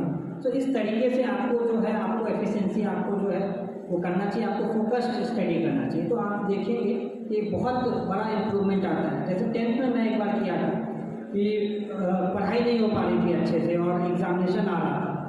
तो मैं 3 दिन का प्रॉपर प्लान बनाया और फिर मैं 10-12 घंटे करके पढ़ा था। और एक बार वो स्टार्ट मिल गया कि एक बार मैं प्लानिंग कर लिया, एक बार स्टार्ट मिल गया, उतने घंटे पढ़ लिया, तो फिर मेरे 10th की जो प्रिपरेशन है मैट्रिकुलेशन की वो अच्छे से होने लगी। तो बहुत ज़रूरी का प्लानिंग अच्छे से करें और टाइम को देखें कि आप कहाँ दे रहे हैं और माइंड को कंसंट्रेट करने की कोशिश करें। सर मेरा और एक सवाल है कि एक साथ बेटा सारे प्रश्न एक साथ कोशिश करें कि आप एक ही क्वेश्चन पूछेंगे। लास्ट क्वेश्चन है सर, बोलिए सर। क्वेश्चन ये है कि पढ़ने के बाद ज़्यादा दिनों तक याद नहीं रहता है, फिर भूलने की उसको भूल जाना, फिर इसको कैसे मेंटेन करें? ये दिखाता है कि आप एक नॉर्मल इंसान हैं, कि आप चीज़ों को पढ़ रहे हैं और भूल जाते हैं। जनरली ह्यूमन माइंड ऐसे वर्क करता है कि आप 60, 70, 80% तक अगले दिन ही आप भूल जाएंगे। तो ये बहुत ज़रूरी है कि आप रिविज़न करें। तो प्रिपरेशन के दौरान भी ऐसा होता था कि मैं एक किताब को 2 बार पढ़ा तो फिर अपने दोस्त को कंप्लेन कर रहा था कि मैं 2 बार पढ़ लिया मुझे याद नहीं आ रहा है, तो बोला कि मैं 6 बार पढ़ लिया हूँ तब याद नहीं आ रहा। तो आई थिंक रिविज़न जो है वो आपको करना चाहिए, आपको प्रैक्टिस करना चाहिए। Thank you so much sir, once again congratulation.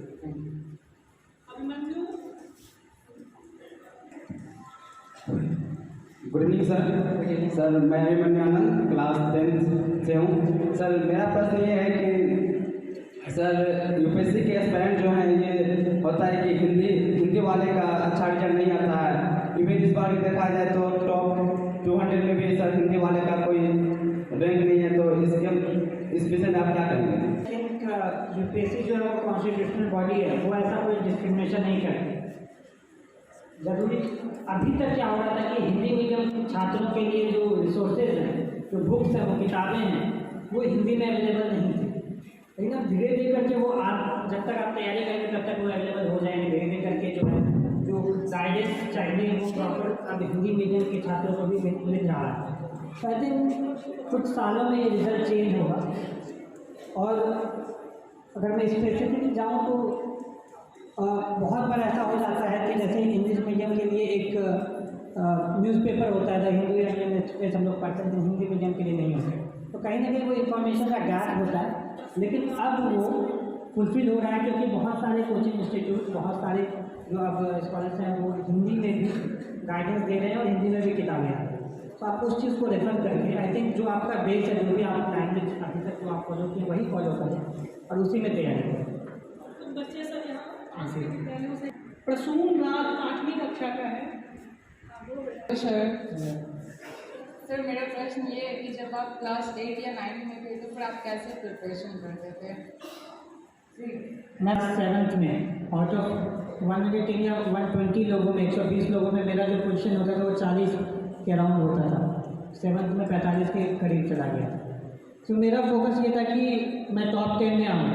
तो उसके लिए मैं एक कंसिस्टेंट प्लान किया था क्लास 8 में जाके, और मेरा जो रैंक इम्प्रूवमेंट है वो ऐसे हुआ था कि मैं फर्स्ट एग्जामिनेशन में 33rd पोजीशन पे था, फिर मैं 16th आया, फिर 12th आया, फिर 6th आया, फिर 2nd आया। तो ऐसे करके जो है 1 साल में मैं इम्प्रूव किया। तो मेरा फोकस जो था क्लास 8 में ये था। 9th-10th में गया तो जो है आईटी की तैयारी मेरे दिमाग में रहा कि फिजिक्स केमिस्ट्री मैथ जो है वो 11th-12th में लेना है, तो पूरा का पूरा फोकस जो है वहाँ शिफ्ट हो गया। क्लास 9th में था तो 9th के अलावा मैं 11th की बुक्स को भी थोड़ा थोड़ा NCERT से रेफर करता था। 10th में था तो 12th के कुछ जो NCERTs हैं उसको रेफर करता था। तो जो आपका शॉर्ट टर्म गोल्स हैं उस पर आपकी एम होनी चाहिए। तो आपको फोकस करना चाहिए कि आपका जो इंटरेस्ट, आपके जो सब्जेक्ट्स हैं उसमें इम्प्रूवमेंट हो। Thank you sir. My name is Neha Kumari. My army is my dream. Sir हमारे देश में जो बहुत से बच्चे गरीब हैं वो उसकी शिक्षा नहीं हो पा रही, उसके लिए आप क्या करेंगे? ये बहुत बड़ा क्वेश्चन है, ये पॉलिसी लेवल का क्वेश्चन है। और अगर हम सरकार की बात करें तो नेशनल एजुकेशन पॉलिसी भी लेके आए हैं। और एजुकेशन इन जनरल अगर आप देश में देखें तो एक तो सरकार प्रोवाइड करती है और प्राइवेट इंस्टीट्यूशंस भी हैं।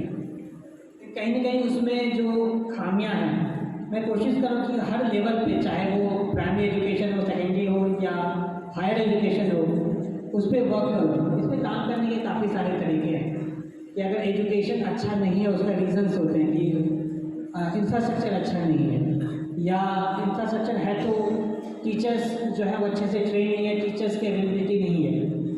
फिर अगर टीचर्स हैं तो वो किसी और काम में हैं, वो क्लास में पढ़ा नहीं पा रहे हैं।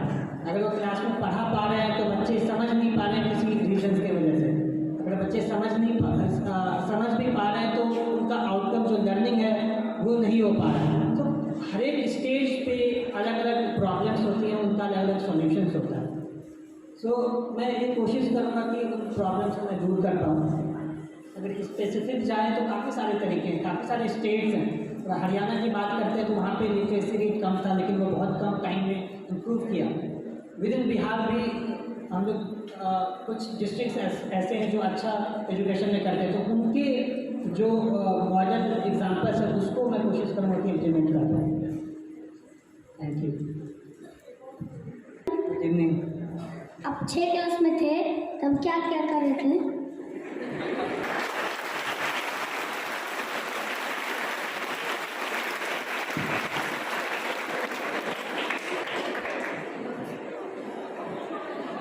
मेरा ये फोकस होता था कि चूँकि मेरा स्कूल चेंज हुआ था, क्लास 5 से क्लास 6 में नए स्कूल में गया था, तो वहाँ पे एडजस्टमेंट होने में मुझे दिक्कत आ रही थी। तो मेरा ये फोकस था रहा कि जो भी एग्ज़ामिनेशन है उस पर मैं पहले फोकस करूँ। इसके साथ साथ मैं खेलकूद में पार्टिसिपेट करना स्टार्ट किया। क्लास 6 में मैं जो है क्रिकेट ज़्यादा खेलता था, इसके साथ साथ कबड्डी खेलता था। 7th पे मैं फुटबॉल खेला। 8th 9th में मैं बास्केटबॉल खेलना स्टार्ट किया था। तो अलग अलग गेम्स जो है वो आप खेल सकते हैं।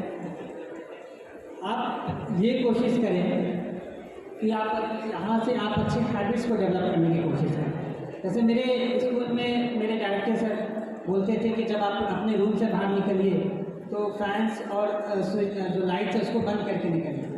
शुरुआत में आपको बहुत दिक्कत होगा, ये भूल जाएंगे, लेकिन इसको मैं प्रैक्टिस किया 10 दिन 15 दिन तक किया। और इसका एक रूल है कि किसी भी चीज़ को अगर आप 21 दिन तक करते हैं तो वह हैबिट हो जाता है।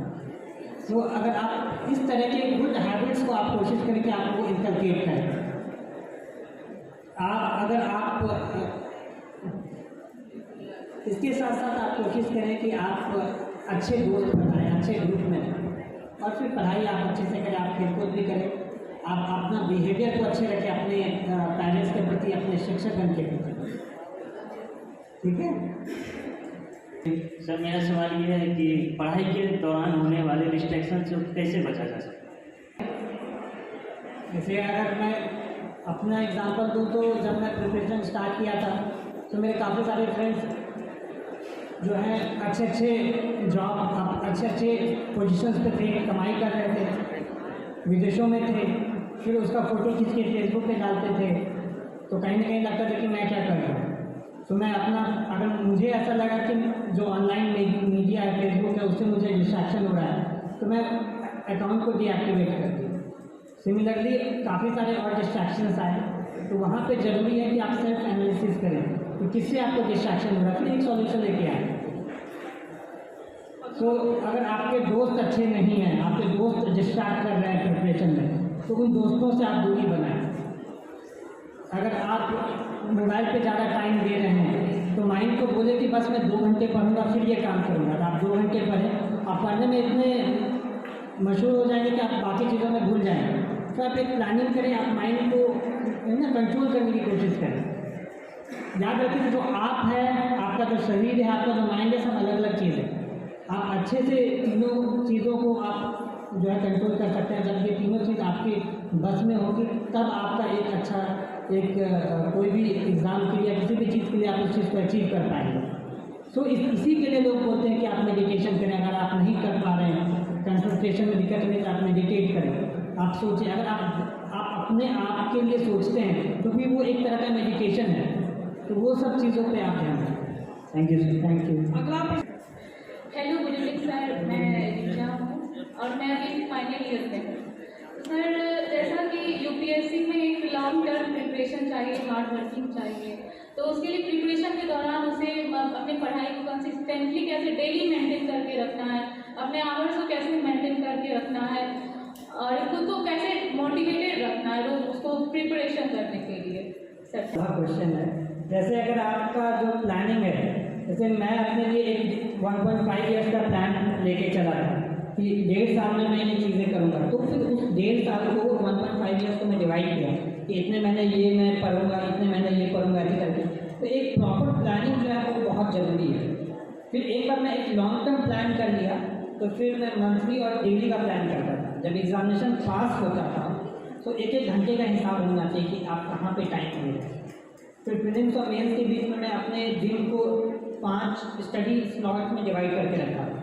पहला स्लॉट था 7:30 से 9:30 बजे, फिर 10 से 1 ब्रेक देते हुए वो स्टडी स्लॉट्स रखा था, ताकि उस स्लॉट्स में मैं बस पढ़ाई करूँ और बाकी जो भी काम है, जो भी चीज़ें हैं वो उस पढ़ाई आवर्स के बाद में करूँ। तो 24 घंटे में से अगर आप अच्छे से प्लान करेंगे तो बहुत ईजिली आप 8 से 10 घंटे निकाल सकते हैं। तो उस पर मैं फोकस रहा, एक शॉर्ट टर्म प्लानिंग की, फिर उसको इम्प्लीमेंट करता था। फिर डिस्ट्रैक्शंस के लिए तो मैं बताएंगे कि कैसे उसको कंट्रोल कर सकते हैं। इसके साथ साथ चूँकि ये कॉम्पिटिटिव एग्ज़ाम है तो आपको मॉक पेपर्स, आपको टेस्ट बहुत लिखने पड़ेंगे। एक सेइंग है कि the more you sweat in peace time the less you bleed in war. तो जितना आप पहले मेहनत करेंगे उतना आसान हो जाता है फाइनल एग्जामिनेशन को फेस कर, जब आप उसको फेस करते हैं। तो ये सारा चीज़ मैं फॉलो किया। इसके साथ साथ मोटिवेशन के लिए, एक तो मोटिवेशन मेरा पहले से था कि मैं ये एग्जामिनेशन को क्यों क्लियर कर सकता हूँ, मैं क्यों इस एग्ज़ाम को क्लियर करना चाहता हूँ, मैं क्यों IAS ऑफिसर बनना चाहता हूँ। जब ये चीज़ आपके दिमाग में क्लियर होगी एक प्रॉपर एक मोटिवेशन आएगा कि हाँ आप उतने घंटे आप तैयारी करने के लिए आप रेडी हो जाओ। जब ये क्लैरिटी नहीं रहती कि आप इस एग्जामिनेशन को क्यों करना चाहते हो, तब कहीं ना कहीं आप डिस्ट्रैक्ट होते हैं। तो मोटिवेशन मेरा हमेशा से स्ट्रॉन्ग रहा कि मैं ये क्यों करना चाहता हूँ। मैं अच्छे ऑफिसर से बात करता था, मैं अपने परिवारजनों से बात करता था, अपने दोस्तों से बात करता था। वो फिर मुझे जो है वो पॉजिटिव एनर्जी मुझमें फील करते थे। अगर मुझे डर लगता था तो वो बोलते थे कि नहीं तुम ये कर सकते हो। अगला प्रश्न हमने किया। Good evening sir. सर मेरा नाम अनु है, मैं क्लास 12 से हूँ, ह्यूमैनिटीज स्ट्रीम। सर मेरा सवाल ये है कि यूपीएससी प्रिपरेशन के टाइम, एग्जाम के टाइम सर एक बहुत बड़ा प्रॉब्लम ये आता है कि ऑप्शनल सब्जेक्ट में क्या रखें। तो सर इसके लिए बताएं। बहुत पहले डिसीजन ना लें कि आप ऑप्शनल क्या करना चाहिए, ये सबसे पहला रूल है। मैं अपने दोस्तों को देखा हूँ कि जो 11th-12th में या ग्रेजुएशन के फर्स्ट सेकेंड ईयर में डिसाइड किए थे ऑप्शनल, वो अच्छा कहीं ना कहीं ना कर पाए। इसका रीज़न है, जैसे मैं एंथ्रोपोलॉजी मानव शास्त्र लेकर के मैं यूपीएससी का एग्ज़ाम जो है वो मैं क्लियर किया, और मैं एंथ्रोपोलॉजी के बारे में 2018 में जाके जाना, 2018 में अप्रैल में जाके जाना कि ऐसा भी कोई सब्जेक्ट है। क्योंकि कॉलेज में कहीं ना कहीं ऐसा हो जाता था कि साइंस के बारे में पढ़ते थे तो बाहर में क्या चल रहा है उसके बारे में मुझे कोई ज्ञान नहीं होता था कि और सब सब्जेक्ट क्या है। तो आपका जो ये डिसीज़न होना चाहिए वो एक दिन का नहीं होना चाहिए, आप टाइम लेके डिसाइड करें। मैं ऑलमोस्ट 2018 में अपने प्रिपरेशन के दौरान ऑलमोस्ट 40 दिन से 45 दिन दिया था अपना ऑप्शनल सब्जेक्ट डिसाइड करने के टाइम। और मैं अपने पापा से भी बात करता था, फिर अपने सीनियर से बात करता था कि कौन सा ऑप्शनल सब्जेक्ट अच्छा रहेगा। फिर मैं उससे पहले मैं अपने आप को जाना कि मेरा क्या स्ट्रेंथ वीकनेस है, मैं कौन से सब्जेक्ट को पढ़ पाऊँगा। तो सारे ऑप्शनल सब्जेक्ट का एक सिलेबस होता है, उसको कंपैरिजन किया, उसको पढ़ा, फिर उससे रिलेटेड जो बुक्स हैं उनको थोड़ा थोड़ा रीड किया, और फिर अपने स्ट्रेंथ वीकनेस अपने इंटरेस्ट के अकॉर्डिंग मैं वो डिसीजन लिया। सर मेरा एक और सवाल कि सर बिहार को बहुत पिछड़ा समझा जाता है, और सर आप यूपीएससी टॉपर हैं और सर आप बिहार से बिलोंग करते हैं, तो आप सबसे पहले बिहार को डेवलप करने के लिए क्या करना चाहिए? बहुत अच्छा क्वेश्चन।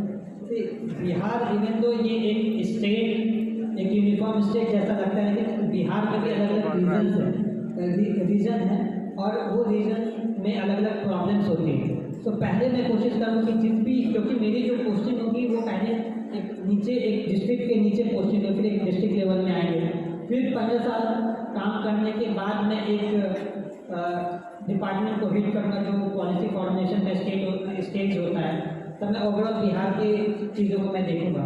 तो उस स्टेज पे जिस भी डिपार्टमेंट में रहूँगा मैं कोशिश करूँगा कि सबसे पहले जो अपना इंफ्रास्ट्रक्चर होता है कि एक बिहार में एक और चीज़ है कि फ्लड का प्रॉब्लम होता है। तो मेरी ये कोशिश रहेगी कि अगर मैं एक डिस्ट्रिक्ट में पोस्टेड हूँ तो वहाँ पे फ्लड के प्रॉब्लम्स को मैं दूर कर पाऊँ, एक प्लान लेके आऊँ। और इसके बाद मेरी कोशिश ये रहेगी कि मैं लोगों का जो इनकम है उसको मैं ऐसे काम करूँ कि उसमें इंक्रीज़ हो, लोगों का इनकम इंक्रीज़ हो। तो इसको इंक्रीज़ करने का बहुत सारे तरीके होते हैं। तो फार्मर्स हैं, अगर डेली वेज लेबर्स हैं तो उनके इनकम को मैं बढ़ा सकता हूँ अलग अलग स्कीम्स के थ्रू। गवर्नमेंट के काफ़ी सारे स्कीम्स होते हैं। और इसके साथ साथ अगर आप देखें तो हेल्थ और एजुकेशन एक ऐसा टूल है जिसके तहत एक इंटरजनरेशनल मोबिलिटी होती है कि अगर एक गरीब परिवार भी अगर उसको अच्छे से अगर उसको हेल्थ की फैसिलिटीज़ मिल जाती है, उनके बच्चों को अगर अच्छे से एजुकेशन मिल जाता है तो उनका नेक्स्ट जनरेशन जो है वो जो है वो उसमें एक डेवलपमेंट आता है, उसमें वेलफेयर आता है। तो मैं ये कोशिश करूँगा कि तमाम इन एरियाज़ को मैं कवर करूँ और फोकस ये रखूँगा कि पहले जो भी इंफ्रास्ट्रक्चर है, जो भी चीज़ें हैं वहाँ पे नुकसान ना हो या फ्लड के कारण नुकसान ना हो। फिर लोगों की इनकम को मैं इम्प्रूव करूँगा, फिर कोशिश करूँगा कि हेल्थ एंड एजुकेशन जो है उसमें जो है उसमें इम्प्रूवमेंट हो। I am Aryan Kumari, class 12 science. Sir मेरी क्वेरी मीडियम सिलेक्शन से रिलेटेड है। यूपीएससी में मीडियम कैसे सेलेक्ट किया जाए, मतलब किस बेसिस पे उसको हम सेलेक्ट करेंगे? इंग्लिश मीडियम जो आपका स्टडी किया है, अगर आपको दोनों लैंग्वेज पे कमांड है, सर दोनों लैंग्वेज पे कमांड है तो फिर सेलेक्ट कौन सा करेंगे वहाँ? आप जो है कहीं ना कहीं आपको किसी एक लैंग्वेज पे ज़्यादा कभी ऐसा लगता है कि हिंदी में ज़्यादा अच्छे से एक्सप्लेन कर लेते हैं, कभी ऐसा लगता है कि इंग्लिश में ज़्यादा बेटर। कौन से क्लास में है भैया? फिर अभी आपके पास टाइम है, क्योंकि मैं जो है वो मैं इंग्लिश मीडियम से मैं एग्जामिनेशन दिया, क्योंकि शुरुआत में इंग्लिश अच्छी नहीं थी, लेकिन विथ टाइम कोई भी लैंग्वेज को आप मास्टर कर सकते हैं 1 साल में। लिखने का तो आप मास्टर कर नहीं सकते। जब आप किताबें पढ़ेंगे, न्यूज़पेपर पढ़ेंगे तो लैंग्वेज इम्प्रूव हो जाता है। तो आपके पास अभी टाइम है, आप जो है फोकस कर सकते हैं कि आपका जो भी लैंग्वेज है हिंदी है वो आपका इम्प्रूव हो, आपकी रीडिंग स्किल्स इम्प्रूव हो, आपकी राइटिंग स्किल्स इम्प्रूव हो, फिर आप बाद में जाके एक इन्फॉर्म डिसीजन ले सकते हैं। अभी से आप डिसाइड ना करें। सर मेरी एक और क्वेरी है कि अभी से न्यूज़पेपर पे कमांड करना चाहिए या नहीं? आपको थोड़ा पता होना चाहिए। मैं न्यूज़पेपर जो है कॉलेज के फाइनल ईयर तक नहीं था, उस समय उतना इम्पोर्टेंस पता नहीं था। मेरा ये मानना है कि आपको न्यूज़पेपर या समाज में क्या चल रहा है, स्टेट में क्या चल रहा है, नेशन में क्या चल रहा है, वर्ल्ड में क्या चल रहा है, वो थोड़ा आइडिया आपको होना चाहिए, क्योंकि फिर आपकी जो थिंकिंग है वो ब्रॉड होती है, आप में मेच्योरिटी आती है। अगर आप न्यूज़पेपर पढ़ पाते हैं कुछ देर के लिए तो वो अच्छा होगा। Thank you sir. Thank you. Komal Rani है, मैं 12th ह्यूमैनिटीज सेक्शन से हूँ। मेरा क्वेश्चन ये है सर कि जब लोग यूपीएससी की तैयारी करते हैं तो उसका तैयारी का बहुत एक्सपेंस आ जाता है, तो बहुत लोग लोअर मिडिल क्लास फैमिली से होते हैं और लोअर क्लास से होते हैं। तो सर बहुत लोग जब अचीव नहीं कर पाते अपना तो वो लोग सुसाइड कर लेते हैं या फिर बहुत डिप्रेस हो जाते हैं, उनका फैमिली ऑलमोस्ट खत्म हो जाता है। सर उसके लिए आप क्या मैसेज देना चाहेंगे, या फिर उन लोगों के लिए अगर आप कुछ करने का सोच रहे हैं तो आपकी क्या प्लानिंग्स है? स्टडी का एक्सपेंस कम किया जाए वैसे उस प्लानिंग पे। अगर आप रिसेंट ईयर्स में देखेंगे, जो भी यूपीएससी के टॉपर्स हुए हैं, जो भी रैंकर्स हुए हैं, वो अपनी स्ट्रैटेजी जो है वो ऑनलाइन शेयर करते हैं। इसको शेयर करने का हमारा जो मोटिव होता है ये होता है कि कोई भी बैकग्राउंड से जो लोग आ रहे हैं, अगर वो इकोनॉमिकली वीक हैं, तो उनको भी पता होना चाहिए कि एक प्रॉपर से रैंकर्स जो कैसे तैयारी किया है। सो हमारा ये एम होता है कि ये जो इंफॉर्मेशन गैप है वो ना हो।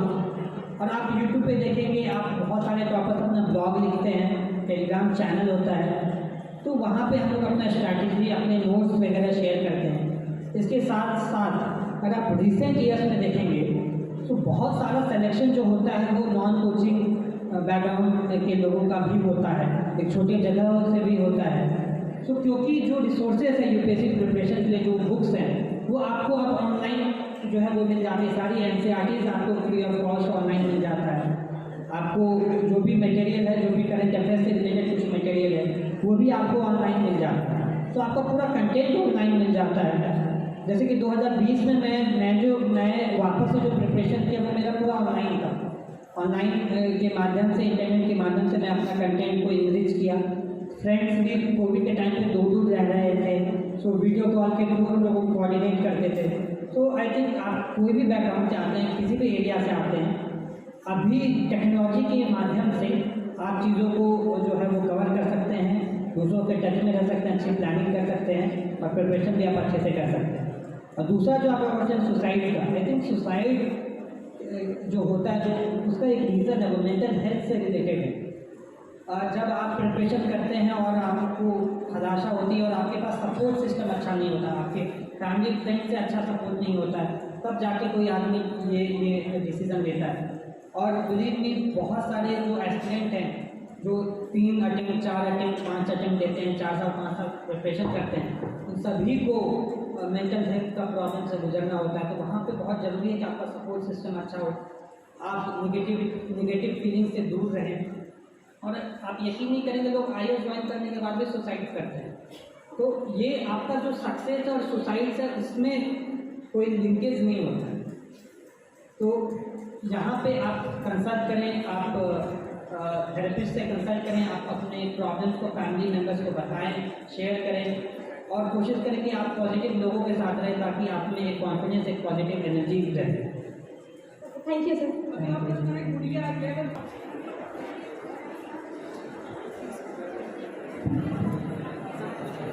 Good evening sir. मैं गुड़िया कुमारी, क्लास 11 साइंस से। मेरा क्वेश्चन ये है कि अगर हम किसी भी फील्ड में कोई भी काम करना स्टार्ट करते हैं तो बहुत सारे बैड कमेंट्स मिलते हैं कि तुमसे नहीं हो पाएगा, तुम नहीं कर पाएगी, तो उस टाइम अपने गोल पे फोकस करने के लिए क्या करना चाहिए? जो लोग आपको बोलते हैं कि आपसे नहीं हो पाएगा, जब आपका रिजल्ट होगा तो वो फिर अपना स्टेटमेंट चेंज कर देंगे। मैंने ही तो बोला था कि तो आपका हो जाए। आप ये देखेंगे आपके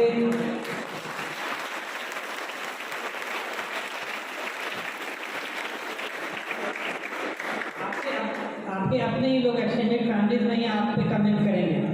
तो ये बहुत कॉमन है। और कोई भी एग्जामिनेशन की तैयारी करते हैं, किसी भी फील्ड में है, तो ये निगेटिव लोग हर जगह होते हैं। तो आप उस चीज़ को जानें और उससे डिस्टेंस बनाएं, तभी आप उस पर कमेंट ना करें। आप अपने गोल पे फोकस रहें, आप उनसे लड़ाई ना करें।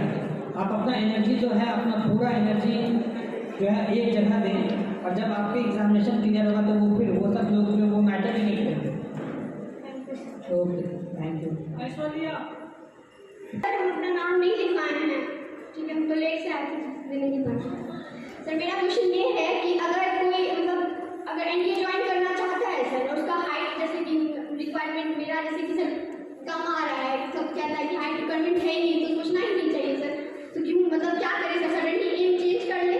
आप क्या ज्वाइन कुछ जॉब के लिए हाइट रिक्वायरमेंट्स होता है, तो अगर आप उस चीज़ के लिए क्वालिफाई नहीं कर पाते हैं तो आई थिंक आपको किसी और चीज़ के लिए प्लान करना चाहिए। लेकिन आप कौन से क्लास में प्लान कर सकते हैं सर? अगर आप सोच के आए हो तो फिर होता है ना सर, अभी बोला अभी लग रहा है कि सर हाँ हाइट रिक्वायरमेंट जरूरी है, फिर सर हम कैसे चेंज करें सडनली?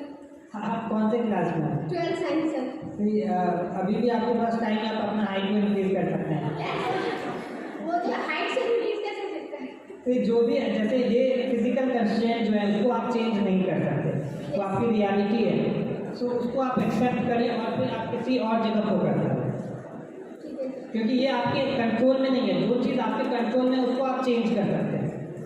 तो जो चीज़ भी आपके कंट्रोल में है उसको आप चेंज करने की कोशिश करें, वहाँ पे आप अच्छा करने की कोशिश करें। आप ये ना सोचें कि अगर ये होता तो ये होता। ऐसे सोचने के लिए काफ़ी सारे तमाम फील्ड्स होते हैं, आप वहाँ फोकस ना करें, जो आपके हाथ में उस पर आप फोकस करें। Thank you. वो हाइट तो सर बाद में पता चलता है कि क्या होने वाला है। अगला प्रश्न है नाजू से। सर मैं नाजू कुमारी, क्लास 9 से। तो मेरा क्वेश्चन है कि गोल को फिक्स कैसे करें? कभी लगता है कि कभी वो फिक्स नहीं कर पा रहे। क्या करें? गोल को फिक्स नहीं कर पा रहे। गोल को फिक्स नहीं कर पा रहे तो आप एक पेपर निकालें, फिर देखिए कि आप कौन कौन गोल्स को आप ट्राई कर पा रहे, मतलब किस गोल्स पे आपकी नज़र है। तो आप अगर पेपर पे लिखेंगे तो 4 से 5 आपको एरिया समझ में आएगा। आप हर एरिया पे थोड़ा दिन आप टाइम दें, फिर आप डिसाइड करें। जैसे जब मैं ऑप्शनल सब्जेक्ट डिसाइड कर रहा था तो 4-5 ऑप्शनल सब्जेक्ट था, मैं सबको देखा कि कहाँ क्या है, कहाँ पे मैं ज़्यादा मार्क्स ला सकता हूँ, मेरा इंटरेस्ट क्या है। तो जो भी आपके गोल्स होंगे वो चेंज करेंगे। हो सकता है कि आप जो डिसाइड किए हुए साथ वो चेंज हो रहा है, उसमें कोई प्रॉब्लम नहीं है।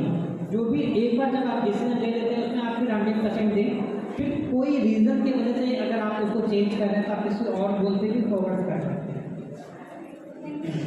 और वो हाइट वाला जो बात है, आप अगर गूगल पे डालेंगे कि हाइट रिक्वायरमेंट फॉर एनडीए तो आपको वहाँ पे रिक्वायरमेंट आपको पता चल जाएगा।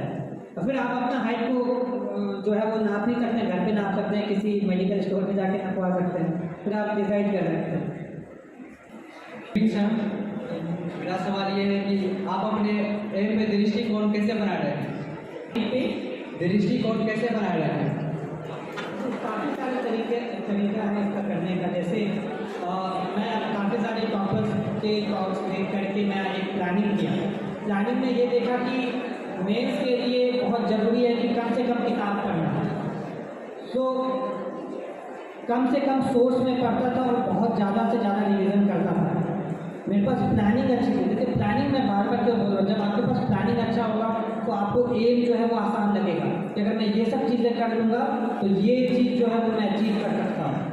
फिर मैं मॉक पेपर सीखता था, मॉक केस देता था, फिर उसमें अपने आप को इवैल्यूएट करता था कि मैं कहाँ पे मैं लैग कर पा रहा हूँ, मेरा वीकनेस क्या है, कौन से सब्जेक्ट्स पे ज़्यादा फोकस करने की ज़रूरत है। फिर मैं अपने अच्छे दोस्तों के बीच घिरा हुआ था, अपना टाइम को इवैल्यूएट करता। अगर मेरा टाइम यहाँ पे वेस्ट हो रहा है तो किस रीजंस की वजह से वेस्ट हो, फिर वो चीज़ों उस गलतियों को मैं दोबारा रिपीट नहीं करता था मोस्टली। तो उस तरीके से आप फोकस्ड होकर तैयारी कर सकते हैं। अब तैयारी जब आप कर रहे हैं तो प्लानिंग के साथ आप 8 से 10 घंटे या 7 से 8 घंटे पढ़ रहे हैं। इसके साथ साथ बाकी टाइम पे आप कोशिश करें कि आप कुछ और भी करें ताकि आपका जो गोल पे फोकस है वो और स्ट्रॉन्ग हो।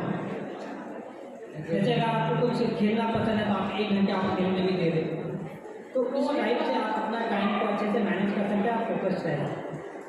ठीक sir, my name is Yograj, I am student of class 10। मेरा प्रश्न यह है कि यूपीएससी प्रिपरेशन स्टार्ट करने की राइट टाइम क्या है सर, और एक बिगिनर्स के लिए क्या स्ट्रेटेजी होनी चाहिए, किस लेवल से अपनी प्रिपरेशन को स्टार्ट कर सकते हैं? आपकी राइट टाइम क्या होता है? जब आप ग्रेजुएशन के टाइम होते हो तब एक अच्छा टाइम होता है प्रिपरेशन स्टार्ट करने का। और काफ़ी सारे टॉपर्स, काफ़ी सारे जो रैंकर्स होते हैं वो अपनी स्ट्रैटेजी शेयर करते हैं, यूट्यूब पे शेयर करते हैं, ब्लॉग होता है, टेलीग्राम चैनल होता है, तो सारा का सारा आपको जो पिन पॉइंट स्ट्रैटेजी है वहाँ पे आपको मिलता है। Okay, thank you sir. Thank you. कि आप IAS ऑफिसर क्यों बनना चाहते हैं, और एक महीना लग जाता है बस ये डिसाइड करने में कि क्यों बनना चाहते हैं। तो आप पहले से ये मोटिवेशन क्लियर रखें कि आप क्यों बनना चाहते हैं, आप लोगों से बात करें, फिर आप जो है अभी जो आपको जो इम्पोर्टेंट चीज़ है उस पर ज़्यादा फोकस करें। गुड इवनिंग सर, मैं बास्की हैं सर, क्लास 11 से। तो सर मेरा सवाल यह है कि IAS मतलब क्वालिफाई करने के लिए कौन कौन सा सब्जेक्ट मतलब अधिक इम्पोर्टेंट है जो कि हम उस पर अधिक फोकस कर सकें? किसी का वेबसाइट पर जाके डाउनलोड कर सकते हैं सिलेबस।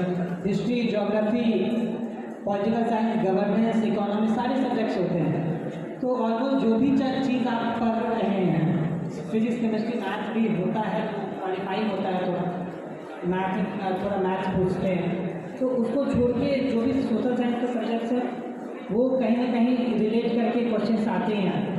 और सर मतलब पेपर पढ़ना भी मतलब ज़्यादा जरूरी है? पेपर पढ़ना तो काफ़ी ज़रूरी होता है। जब मैं प्रिपरेशन में आया तो मैं पेपर तो अवश्य पढ़ता था, क्योंकि करंट अफेयर से रिलेटेड भी काफ़ी सारे question. Thank you sir.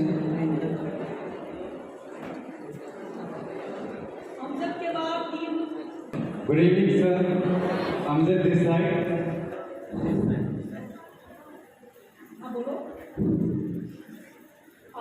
You have taught this civil service exam, and this states that you are the most caliberful person right now in the country according to the exams that they show this thing. So I have been studying here since the last 5 years, and it's my 6th year going on. What do you think about reservation? We all live in this country, and you know what role reservation plays in India. Even if you score good marks, maximum times the upper categories don't get chances because you know the system very well. And one day, if what happens is I'll clear the exam, I can go to your seat. What do you think about this?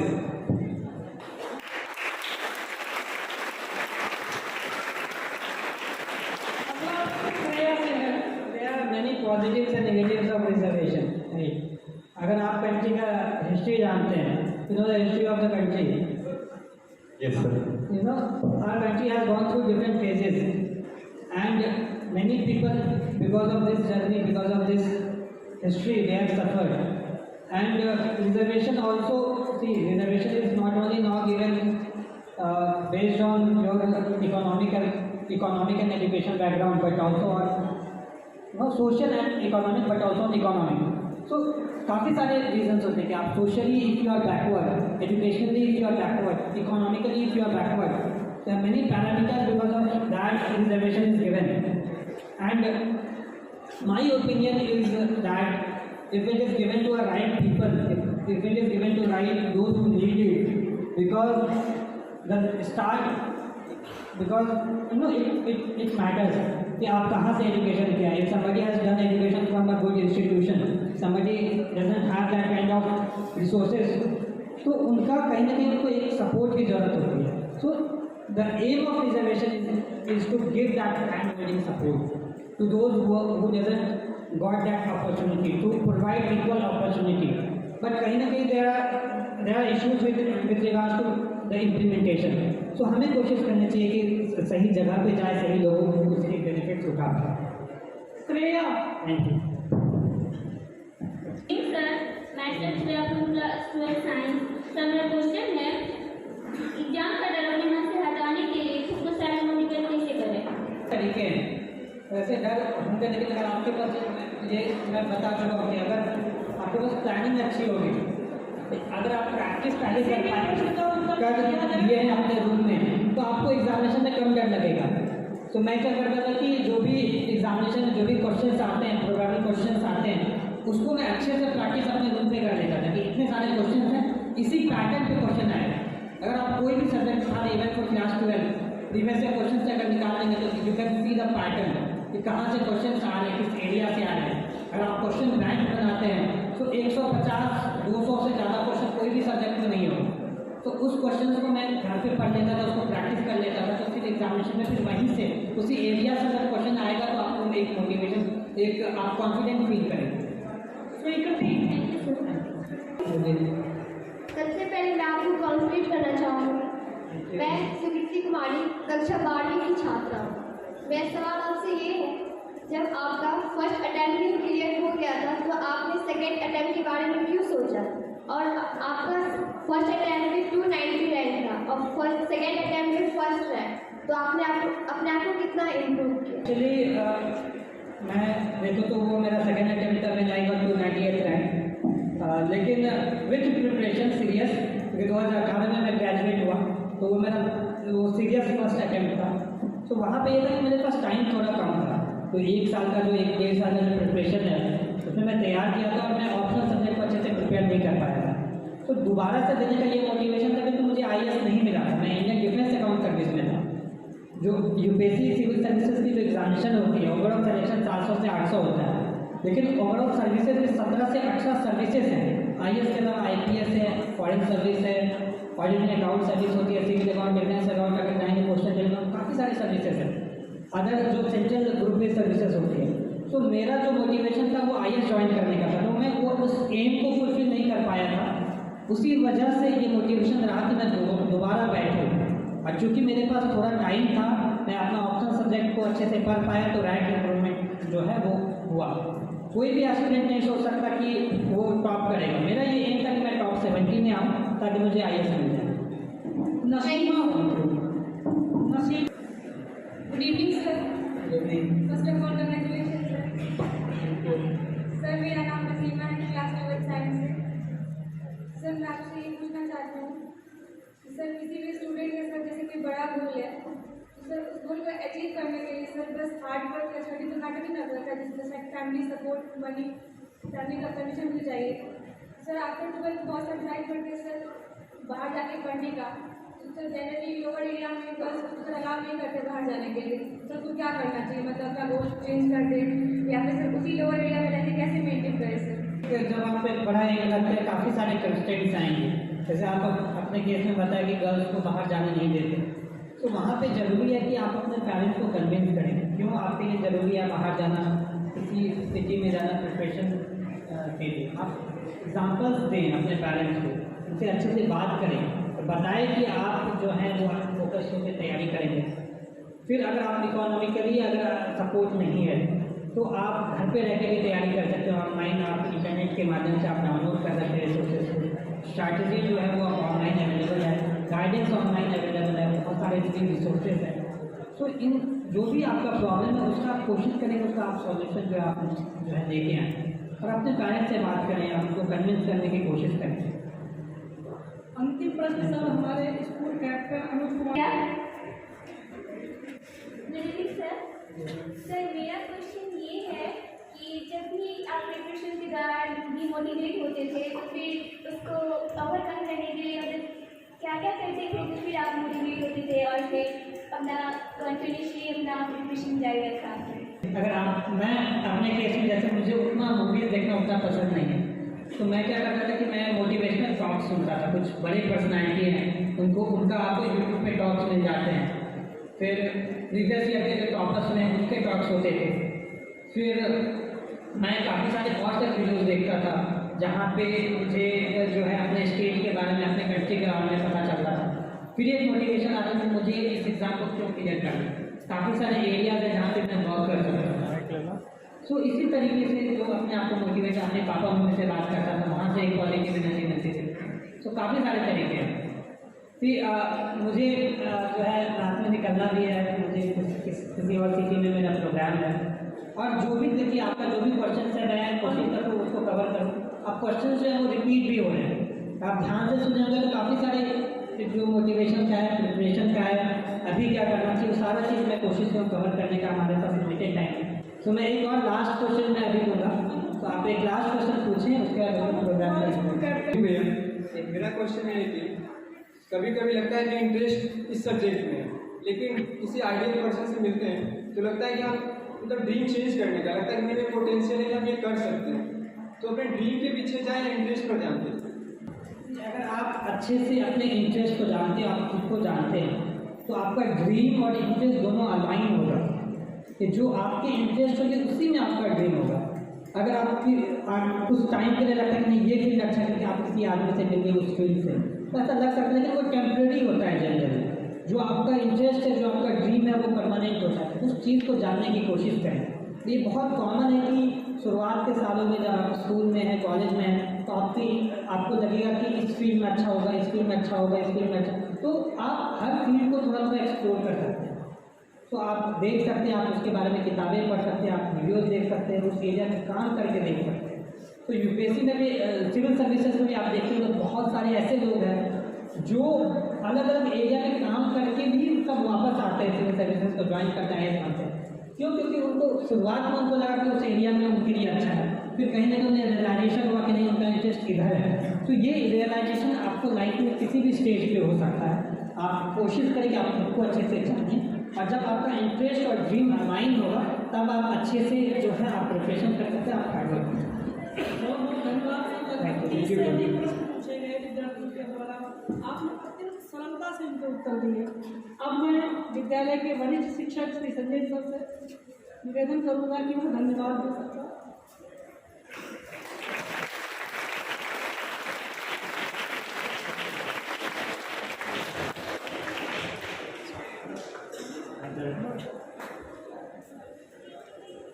आदरणीय शुभम जी, उनके माता पिता, मंच पे भी जा रहे विभिन्न विद्यालयों से आए प्रधानाचार्य, शिक्षक वृंद तथा हमारे प्यारे बच्चों, हमारे लिए ये गर्व का विषय है कि आज हम जिस सभा में एक वैसे व्यक्तित्व से मिल रहे हैं जो इस भारतवर्ष में इस ज़िले का नाम रोशन किया है।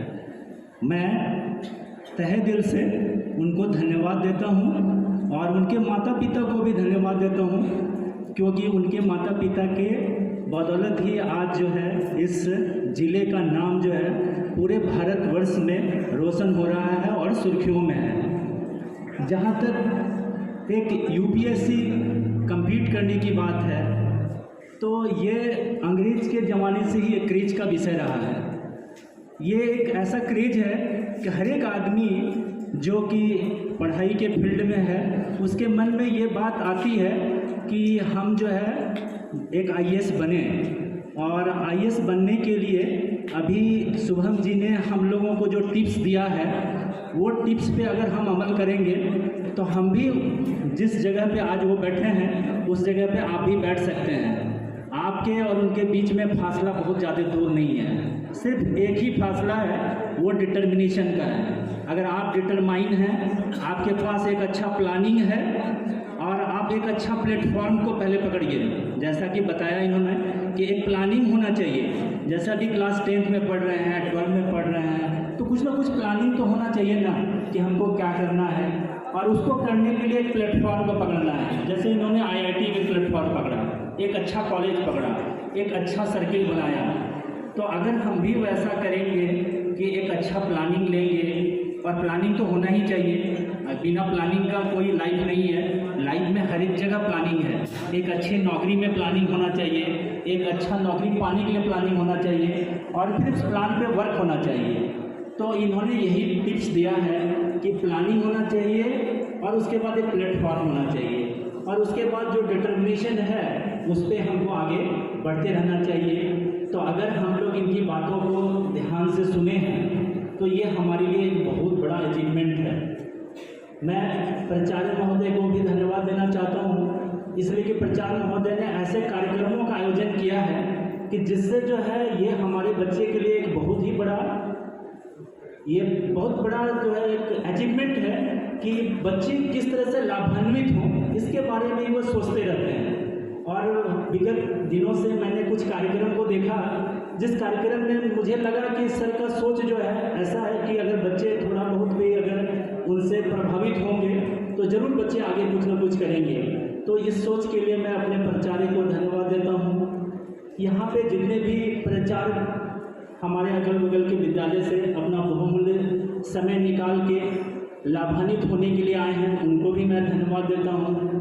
अपने विद्यालय के जितने भी छात्र हैं वो शांतिपूर्ण अपना क्वेश्चन किए और जो है सुने, उनके लिए भी मैं धन्यवाद देता हूँ। तथा इस कार्यक्रम को सफल बनाने के लिए हमारे विद्यालय के क्लास 11 के जितने भी छात्र हैं उन्होंने बहुत शॉर्ट नोटिस पे, बहुत ही जल्दीबाजी में ये कार्यक्रम को सफल बनाने के लिए सारा अरेंजमेंट किया।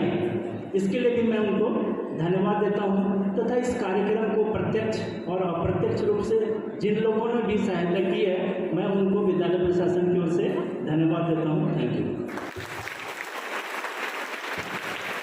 बहुत बहुत धन्यवाद सर। आपके लिए सूचना है, जो भी गर्ल्स हैं वो इधर से निकलेंगी। बॉयज एक सर असेंबली होगी सर। बॉयज